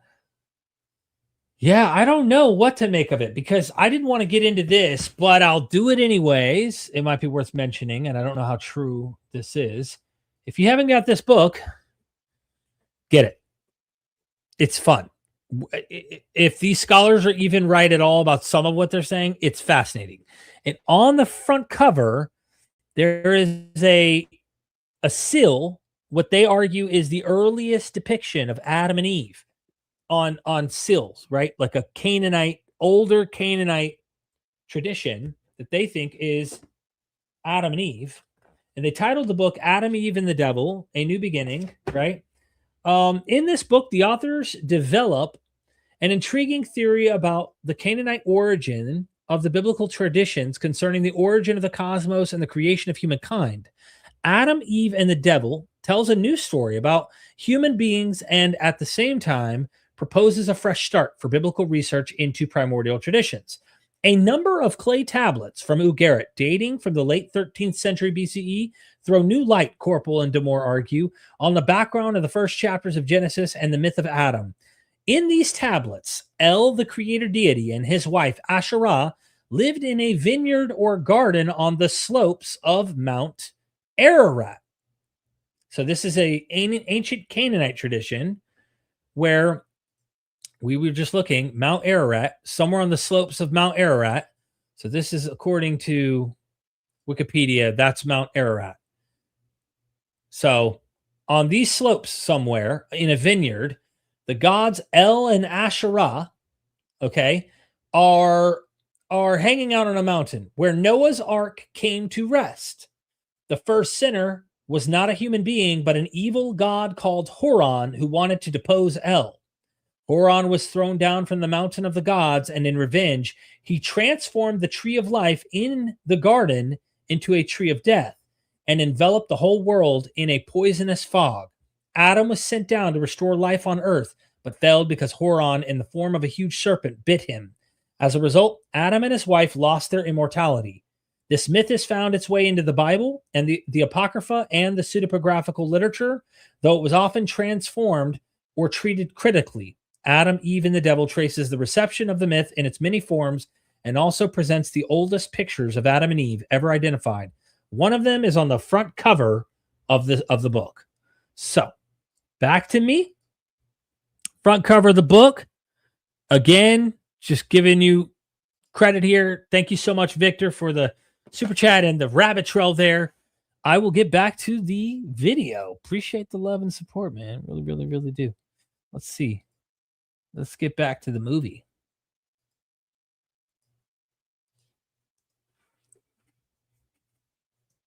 Her commands were absolute. No one opposed them. 11 indeed. On this wise she created. Her husband, Kingu, she promoted to the highest position, giving him the famous Tablet of Destinies. She proclaimed, I cast your spell. I make you the greatest in the assembly of the gods. Kingship of all the gods I put in your power. You are the greatest in the assembly of the gods. Kingship of all the gods I put in your power. the great god Anshar called upon Ea to go fight Tiamat, but his response was shocking. Ea went to seek out Tiamat's stratagem. He stopped, horror-stricken, then turned back. He came before Anshar the sovereign. He beseeched him with entreaties, saying, My father, Tiamat has carried her actions beyond me. I sought out her course, but my spell cannot counter it. Her strength is enormous. She is utterly terrifying. She is reinforced with a host. None can go out against her. Her challenge was not reduced. It was so loud against me, I became afraid at her clamor. I turned back. My father, do not despair. Send another to her. Anshar then went to Anu, another senior god, who gave the same response. It was only then that Marduk volunteered to take Tiamat down. Marduk then charges to battle, defeats Kingu simply by approaching, and ultimately kills the sea goddess, creating the world from her carcass. There are several possible points of contact between these two myths. Real quick, just this doesn't prove atheism. Nobody said it did, so I don't know where you got that from. Let's begin with the very first line of the book of Genesis. Along with John 3:16, many of us can probably at least start Genesis 1:1. In the beginning, God created. This familiar English translation has led to some interpreters suggesting that the first sentence in the Bible is of existential proof. In the beginning was God. However, the intended meaning of this first clause is not quite so simply construed as King James had commissioned. The Hebrew phrase that starts off the verse can be translated at least 2, if not 3 different ways, and the translation is significant for reading the rest of the story. Professor David M. Carr notes of this passage. I know this guy. One of the first and most important interpretive and translation issues in this chapter is the question of whether Genesis 1:1 is a dependent clause introducing what follows, when God created, or an independent clause, in the beginning, God created. While there are other interpretive issues involved here, like should this be considered creation from nothing? Oh, snap. Wade Rogers in the house with another super chat. Thanks, Wade, for showing up today, man. Appreciate the love and support and being a member of the channel. Bless you, my friend. You're the man. Must just be coincidence that Utnapishtim, circa 2100, 1800 BCE, released a dove, a swallow, then a raven after flood? Nothing to be seen here. Isn't it wild? I mean, honestly, someone saying that's pure coincidence or something. Gosh. That's what it seems like Wes Huff acted like in the opening. If you missed it at the beginning, Wade, I showed Wes Huff making a video trying to dismiss. Now, he uses plagiarism, which is why I titled this video very like stolen, which I don't mean literally stolen because these stories weren't copyrighted then, okay? But they definitely borrowed from these stories, right? These traditions. He wants to dismiss dependence completely. Like he doesn't want Genesis to borrow. what do you do with all that? You just dismiss it. That's pretty much what the apologists have done at this point. And it's unfortunate they don't take serious the actual academic work. And they're setting a tone for Wes is popular now, right? So hundreds of thousands, millions of people who watch the videos are going to get they're not ever going to ascertain this work until they come across actual critical scholars who are going to do that kind of careful work. Unfortunate. Sucks. Wade, you're the man. Thank you so much for the support. Thank you. I'm going to continue the video. Here we go. Our only concern on this point is Genesis 1:1's potential similarity to Enuma Elish. This story opens. When the heavens above did not exist, and earth beneath had not come into being, there was Apsu, the first in order, their begetter, and demiurge Tiamat, who gave birth to them all. Notice how the first line is part of a dependent clause. That is a clause that cannot stand alone in the sentence and is dependent on another clause. This is otherwise known as a temporal clause, describing a period before creation. If Genesis 1:1 should be translated, when God began to create, or something similar, then this should describe a situation before God began to create. The arguments are somewhat complex, and we need not go into them here.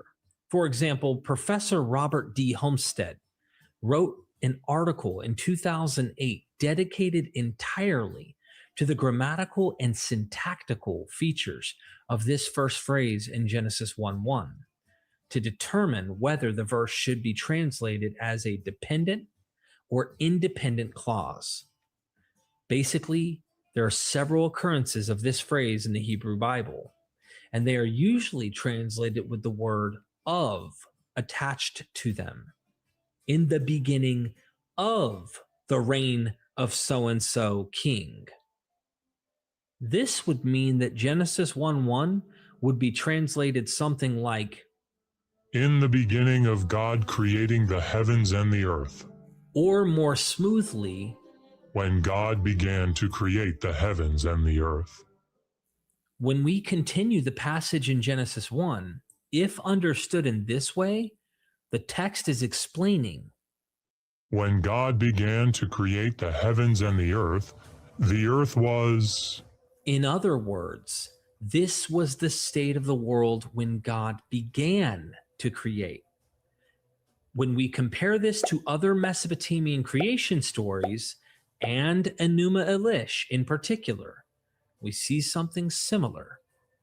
Professor Joseph Blenkinshop writes, Genesis 1 belongs to the genre of cosmogony, narratives about world origins, and ancient cosmogonic myths in that culture area begin by describing the way it was at the time of the first creation, only then proceeding to the creation itself.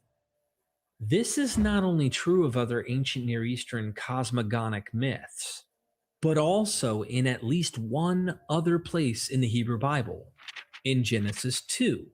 The second creation story begins by describing the state of the earth before God begins his creative act. Carr writes, the creation account that follows Genesis 1 in the Bible and likely predated it, Genesis 2:5 to 3:24, likewise begins with a description of the uncreated prologue to God's creation. Genesis 1 similarly begins with a statement of what creation was like before God created. It seems as though this narrative pattern of describing the pre-creation state of affairs is common not only to ancient Near Eastern compositions, but also to the Old Testament. It appears that Genesis 1 is also following this pattern, perhaps modeled after the opening line of Enuma Elish. This possibility is strengthened by the presence of the Hebrew word tehom, the deep, that is found in Genesis 1:2. Professor Ludwig Kohler and Walter Baumgartner explained that the word Tehom likely is derived from the general Semitic Tiham, sea. So as such, it is not a loanword from Akkadian. Both Akkadian, the language of the Enuma Elish, and Hebrew, the language of the Old Testament, are Semitic languages.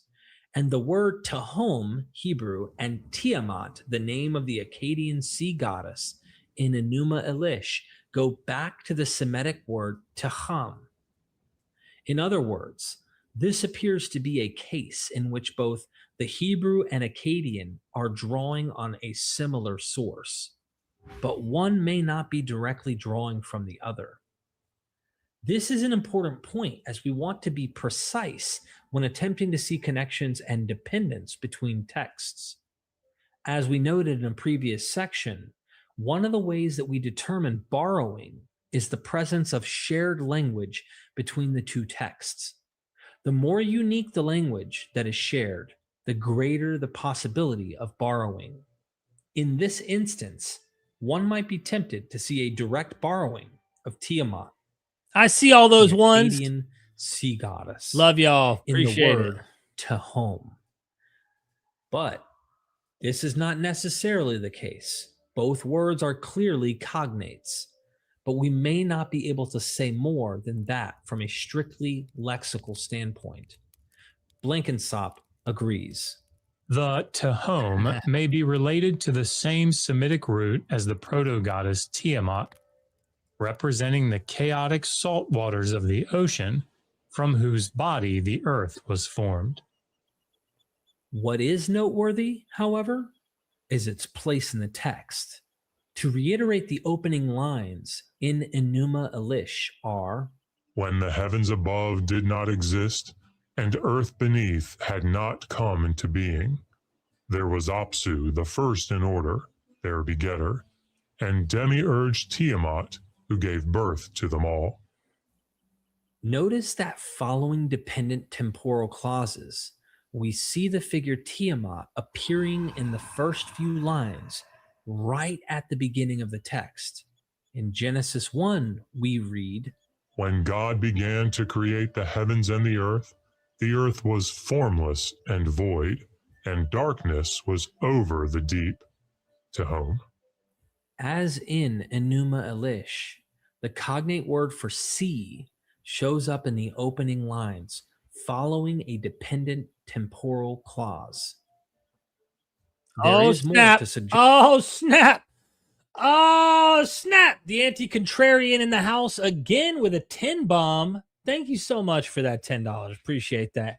The etymological transition from Zeud Sudra, Utnapishtim, to Noah is interesting.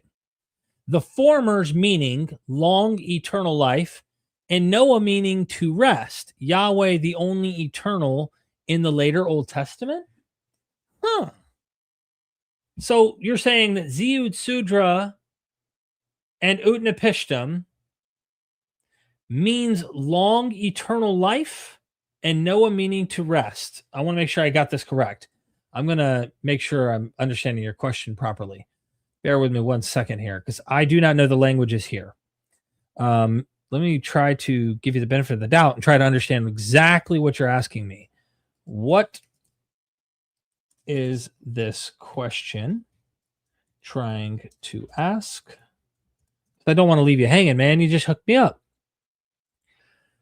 So it's saying the person is noticing an interesting shift in meaning between the names of the ancient Mesopotamian flood heroes and the biblical flood hero Noah. They're asking Mesopotamian flood hero Zeud Sudra Utnapishtim have names meaning long life or eternal life or he found life. Noah in Hebrew means rest or comfort. They wonder if this shift is intentional, and specifically, is the Bible deliberately removing the idea of eternal life from the human flood hero so that only Yahweh is eternal in later Israelite theology? In other words, did the Hebrews downgrade the flood hero's name to avoid giving him divine or eternal associations because in Israelite theology, only Yahweh possesses eternal life? That's a fascinating question, and I'm actually glad you asked that question, because I actually was asking this of I was talking to a scholar before the live stream, and I can't remember which scholar it was, but I was actually mentioning that really strange observation that if you take the earlier stories, Utnapishtim gets immortality and lives forever. So why doesn't the flood hero of the Bible also get separated from humanity and lives forever? We also don't get a genealogy from Utnapishtim. So it's almost like the gods, once they destroy all life on Earth in those older stories, it seems like they're either plot holes or the holes get filled in. I'm going to come to me full screen.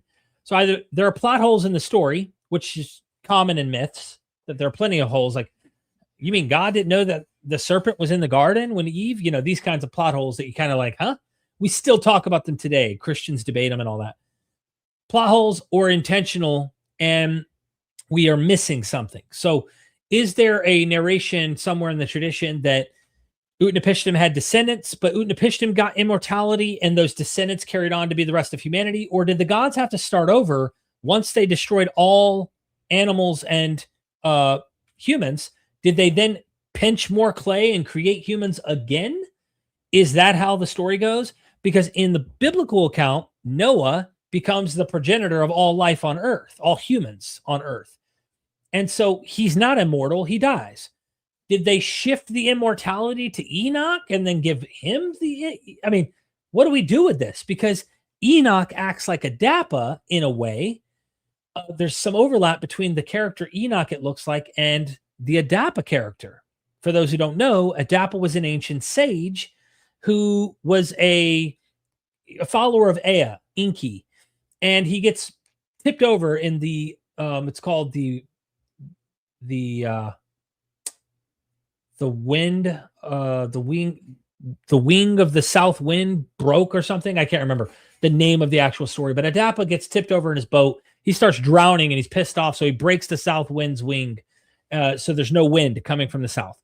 And Anu in the high heavens is like, whoa, hold on. Who did this? Bring them, summon them to me. And then he ends up, before he goes, Ea and Enki says, don't eat the food, don't drink the water of death and the food of death. They're trying to poison you. But if they give you oil and they want to anoint you, let them anoint you, but don't eat or drink the food. Okay. He goes up there. He doesn't do it.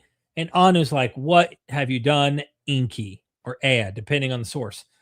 So he gets to come back to humanity. But if he would have been granted immortality, he would have had to been taken. Like it seems Enoch was. And Enoch ends up a descendant in that flood myth with Noah. So the question I have is it what you're saying? Or did they just shift the immortality to someone of a descendant that is Enoch and let Enoch get it? And what's going on? This is a good question. Is that difference intentional to say none of the humans have immortality, but Enoch does get taken and walks with God clearly away from humanity? So he does get immortality, I would imagine. It doesn't say that, but he's walked with God 365 days, solar mythology, if you will, solar calendar. But then he's taken. So he's now with gods. He's with the gods. He's with the council of the gods. I don't know the answer. It's interesting. These are great questions. You have some really good super chats. And then they really make me head scratch and go, huh,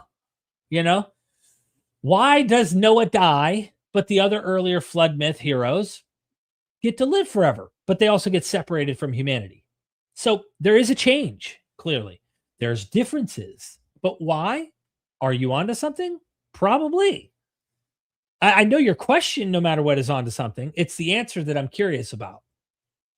That I'm in the same boat as you, anti-contrarian. I really enjoy these super chats. Thank you so much for the question. I really appreciate that. Adapa and the fruit of life, right? Yeah. I mean, this is such a good question. I think it is. The Bible is hash shroom medical text, yet Derek never mentions anything about medical knowledge in the Bible.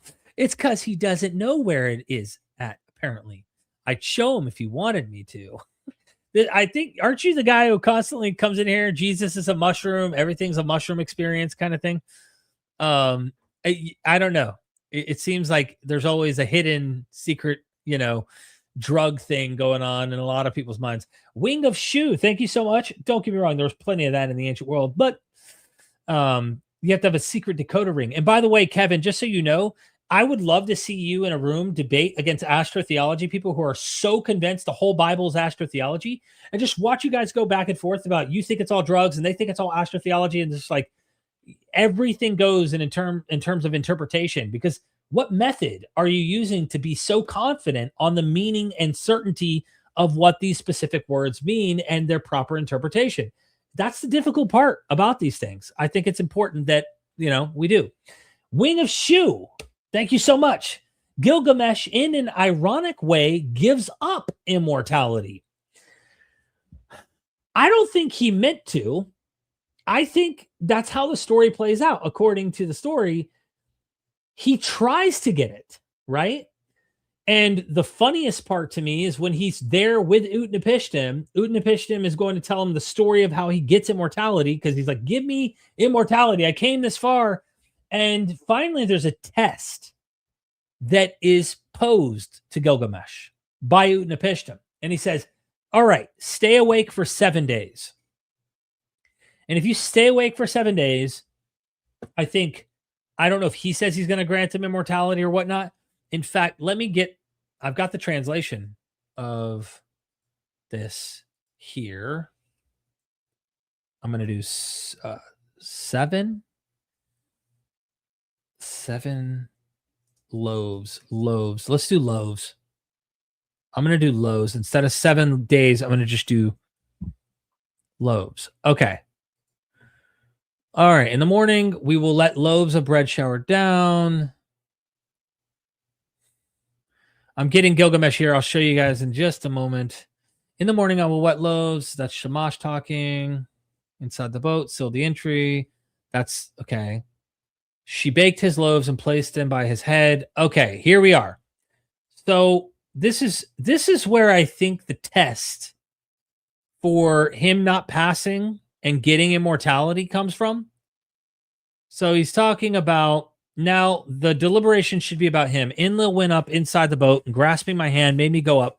He had my wife go up and kneel by my side. He touched our forehead, and this is how he's receiving immortality or blessing from the gods, right? Standing between us, he blessed us. Previously, Utnapishtim was a human being, but now let Utnapishtim and his wife become like us, the gods. And that become like the gods stuff is what we hear with Adam and Eve. I think that's interesting as well. So there's language that sounds similar, which is something that kind of got not mentioned about Gilgamesh when it came to Wes Huff's review about this earlier. Let Utnapishtim reside far away at the mouth of the rivers. Again, there's 4 mouths of the rivers, and you also get the mouths of the rivers in Genesis. They took us far away and settled us at the mouth of the rivers. Now then, who will convene the gods on your behalf? Now that you may find the life that you are seeking. Wait, you must not lie down for 6 days.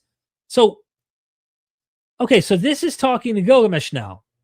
You must not lie down for 6 days and 7 nights. Soon as he sat down with his head between his legs, sleep like a fog blew upon him. So this is talking about Gilgamesh.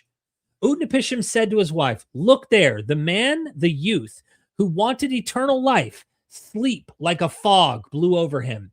His wife said to Utnapishtim, the faraway, touch him, let the man awaken. Let him return safely by the way he came. Let him return to his land by the gate through which he left. Utnapishtim said to his wife, mankind is deceptive and will deceive you.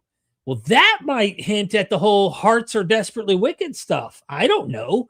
I mean, if we're granting Gilgamesh as an anti-text to the Genesis narrative of Noah's flood, and he just got done talking about the flood, mankind is deceptive and will deceive you? Well, shit, that sounds like Genesis 6. So come, bake loaves for him and keep setting them by his head and draw on the wall each day that he lay down. She baked his loaves and placed them by his head and marked on the wall the day that he lay down. The first loaf was desiccated, the second stale, the third moist, the fourth turned white. The fifth sprouted gray mold, and the sixth is still fresh. The seventh, suddenly he touched him, and the man woke. Gilgamesh said to Utnapishtim, the very moment sleep was pouring over me, you touched me and alerted me, meaning he didn't actually sleep for long, right? Like, oh, I didn't really go to sleep, that kind of thing. The very moment, right? Utnapishtim spoke to Gilgamesh saying, look over here, Gilgamesh, count your loaves. You should be aware of what is marked on the wall. Your first loaf is desiccated, the second stale, the third moist, your fourth turned to white. It's the 5th sprouted gray mold. The 6th is still fresh. The 7th, suddenly he touched him, and the man awoke. Gilgamesh said to Utnapishtim, the very moment sleep was pouring over me, you touched me and alerted me. Utnapishtim spoke to Gilgamesh, saying, look over here, Gilgamesh, count the loaves. You should be aware of what is marked on the wall. Your first loaf. Okay, he repeats it. I don't know why it's repeating it again. Maybe the text has that. I don't know.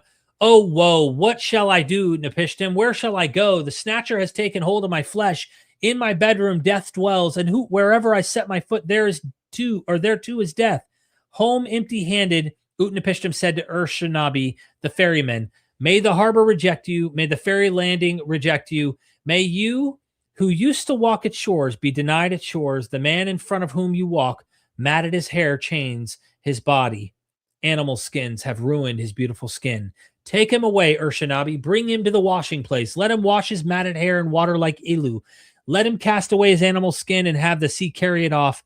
Let his body be moistened with fine oil. Let the wrap around his head be made new. Let him wear royal robes worthy of him until he goes off to his city, until he sets off on his way. Let his royal robes not become spotted. Let it be perfectly new. Urshanabi took him away and brought him to the washing place. He washed it. Anyway, he goes on to tell him about a plant, and then eventually goes to get the plant, old man made young kind of plant.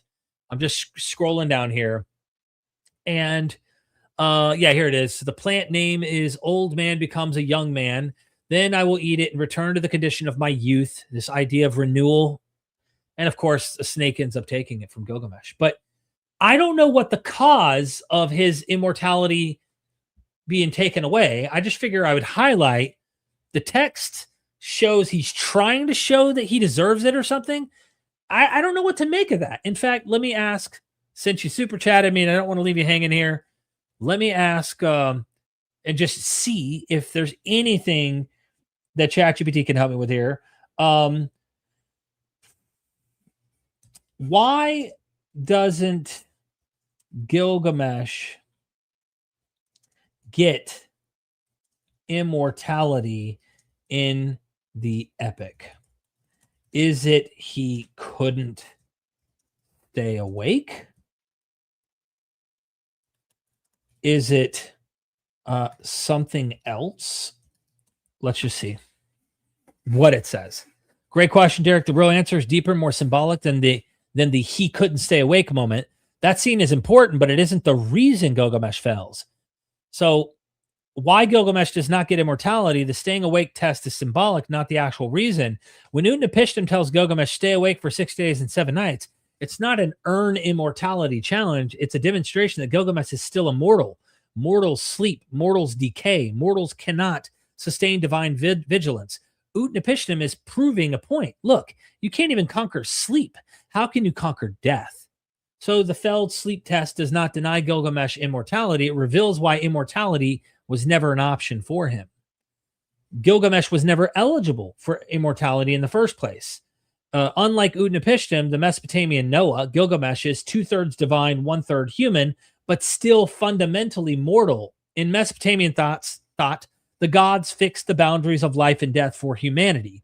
Immortality is not a reward for courage or heroism. It's a cosmic privilege granted in extremely rare mythic circumstances, usually because of a major world reset like the flood. Utnapishtim only became immortal because the gods needed a new beginning for humanity. They say explicitly, we shall make Utnapishtim and his wife like us gods. This is one-time cosmic exception, not a general possibility. So Gilgamesh fails not because he didn't pass a test, but because immortality was never available to him. And it gives all these different things. So here's the soundbite. It says, Gilgamesh doesn't fail to get immortality because he couldn't stay awake. The test just proves he's human. In Mesopotamian thought, and we already read that. Okay, we get the point. All right, well, dang, that's interesting. Learned something about this epic that I think makes sense, but sleep also symbolizes death. So this is the other thing that goes deeper than what ChatGPT even responded with, is that oftentimes sleep symbolizes death.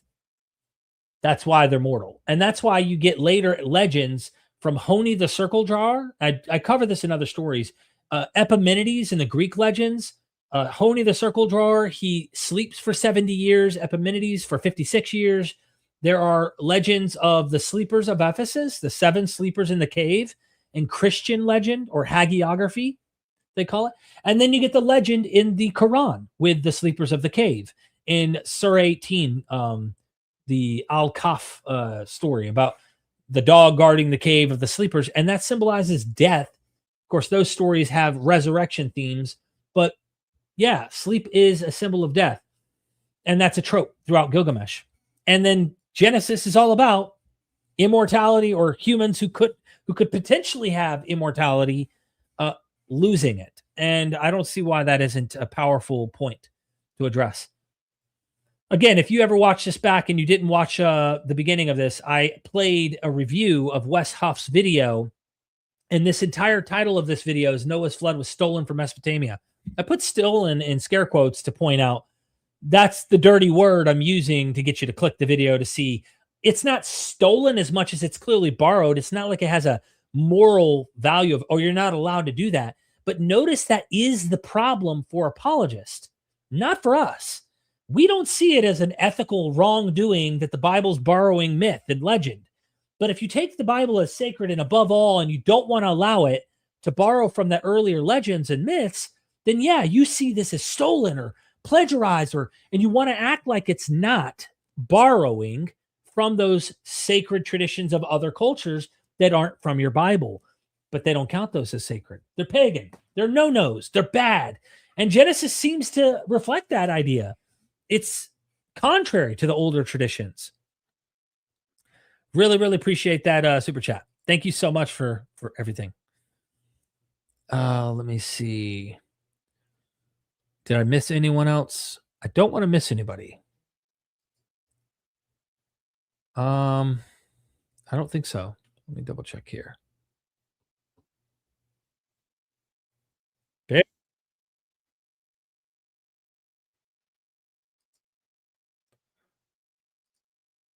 Okay.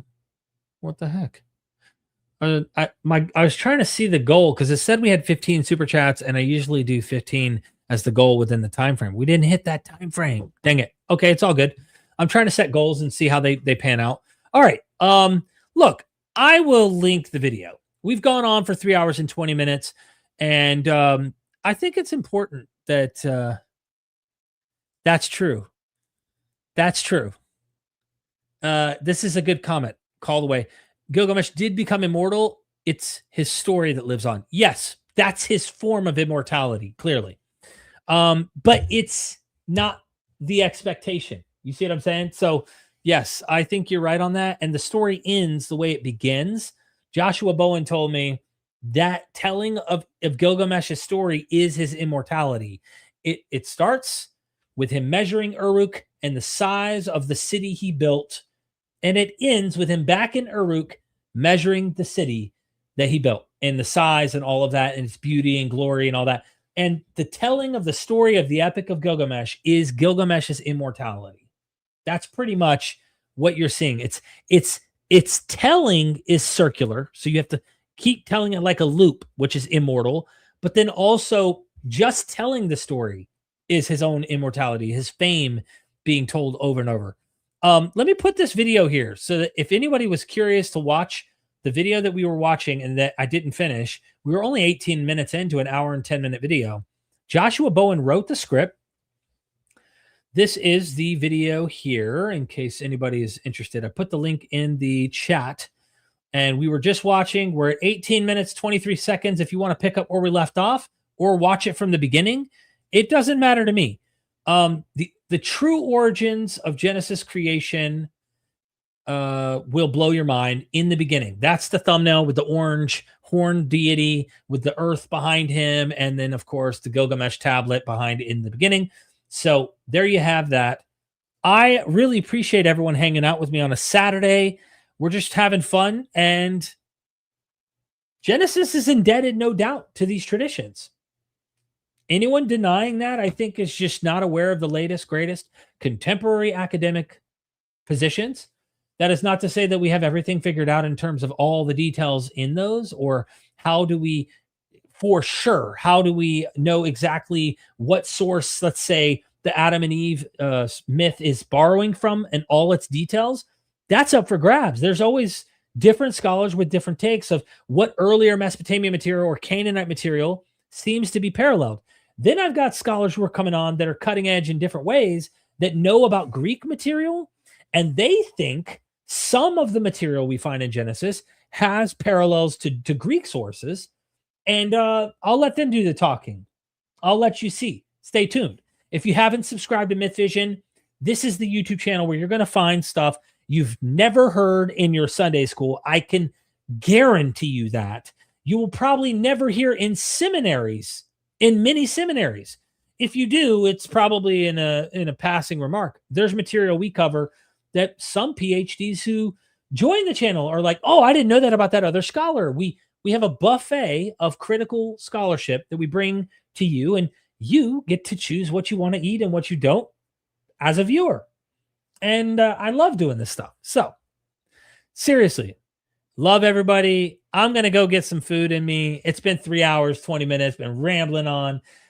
We could continue watching this. I've got other videos I want to cover with you in the future. I think we can even respond and watch some of my older documentaries that I've done, which get into the weeds, like the one where I covered this book. I find it fascinating, I tell you. And I emailed this scholar, by the way, to see about doing an interview. One of the academics who wrote this book died, and the other one is still alive. And I'm hoping that I can get that person to come join me for the show to talk about this Canaanite pre-Adam and Eve story, where the character in the story's name is Adamu. This Canaanite story, Adamu. Even the name correlates to the character we find in the Bible, right? What did we do? We just did a bunch of heresy, huh? Carl Ruck said publicly that John M. Allegro was right about mushrooms in early Christianity, yet Derek thinks he knows more than Carl and John Allegro because Derek says there might not be shrooms in the text. Kevin, come on, man. Really? I have I'll put it this way. There's a lot of scholars I know who just think John M. Allegro was mistaken. Okay, he was wrong about things. And these are scholars who read the same texts, who've read the Dead Sea Scrolls, who've read the New Testament in Greek. They know the Hebrew. They know the Aramaic. They've read it. They say, hey, look, he's wrong about this. Carl Jung may be right. There may be some stuff there. I don't know that Carl Ruck, follows everything that John M. Allegro says. I don't think he does. I'd be shocked. But again, Carl Ruck's like 96 years old now. And I could give him a call and talk to him since I have his cell phone number and say, hey, Carl, just curious to know your thoughts on this. I'm sure he thinks there's some things in some places, but like, Kevin, you pop in the chat almost every time I turn around, bro, obsessed with one and one only thing, and that is mushrooms or secret drugs hidden in the Bible somewhere. And it's cool, but it's like the only thing you think about, shrooms in the text. And it's like, bro, I mean, like I'd need to see really, really clear evidence. Sure, manna, you can interpret the manna as potential shrooms that come up out of the ground. Or you might want to say the tree, the fruit of the tree that was in Genesis. I've heard that interpretation. That was the Amanita muscaria mushroom that grew underneath the pine tree in Genesis. I've read that. I mean, I've read it different accounts. And I'm just like, yeah, it seems speculative. Could it be true? Possibly. I'm just not persuaded it is, and I'm not an expert, and I don't know if you are. Maybe you know how to read these ancient Hebrew, Aramaic, cuneiform materials and Greek and Latin and all that. Maybe you know. I don't know. But if you're relying on only Carl Ruck for his opinion, or some other guy maybe on YouTube who likes to get into drugs in the ancient world, I'd just be careful. You know what I'm saying? I would just be careful. You know what I'm saying? Kevin's arguing with me. Carl Ruck knows all about mushrooms and cannabis in the Bible, yet Derek acts like it's not true, which is absolute madness. Derek should probably look in brain transplants. Kevin, you're hilarious. No comment, man. No comment. I'm not interested in playing games. Look, I appreciate everybody. Moses was getting high off fumes of the burning bush. Yeah, but they have to be mushrooms. They can't possibly be fumes from the earth. like the Oracle of Delphi. Couldn't be that. It has to be a mushroom or cannabis. You heard him. Kevin said so. I don't know. I'd have to call Carl Ruck and actually ask him, hey, man, what's your thoughts on this? I imagine there's probably some hint somewhere, but I don't think it is like a primary, like a huge issue throughout the Bible like that. A lot of people make brain transplant, right? Is Snoop Dogg in the Bible? Now that seems persuasive to me. That seems persuasive. Anyway, I really got to go get some food in me. I'll give Carl Ruck a call. We'll find out how shroomy the Bible is. Maybe it's made of shrooms. For all I know, they might be printing out the Bible on shrooms, and I'm reading from shroom paper. I don't know. I don't know, man. I don't know. All right, y'all. If you need anything, email me. You know my email, mythvisionpodcast@gmail.com or derek@mythvisionpodcast.com. We have courses you can go sign up for PhDs that we have. I hope you enjoyed the show. Like this video before you leave, please. Comment your thoughts after the stream is over. Share it with a friend. And anytime we do live streams, join the membership program. We see the symbols next to your name. And super chat. It helps us keep the lights on. I really, really do appreciate it, everybody. Have a wonderful day. See ya. Son, do you want to know what the truth is? After this, there's no turning back. You take the blue pill and you wake up in your bed and believe whatever you want to. You take the red pill and you stay in Wonderland. And I show you just how deep the rabbit hole goes. Remember, all I'm offering is the truth. Nothing more.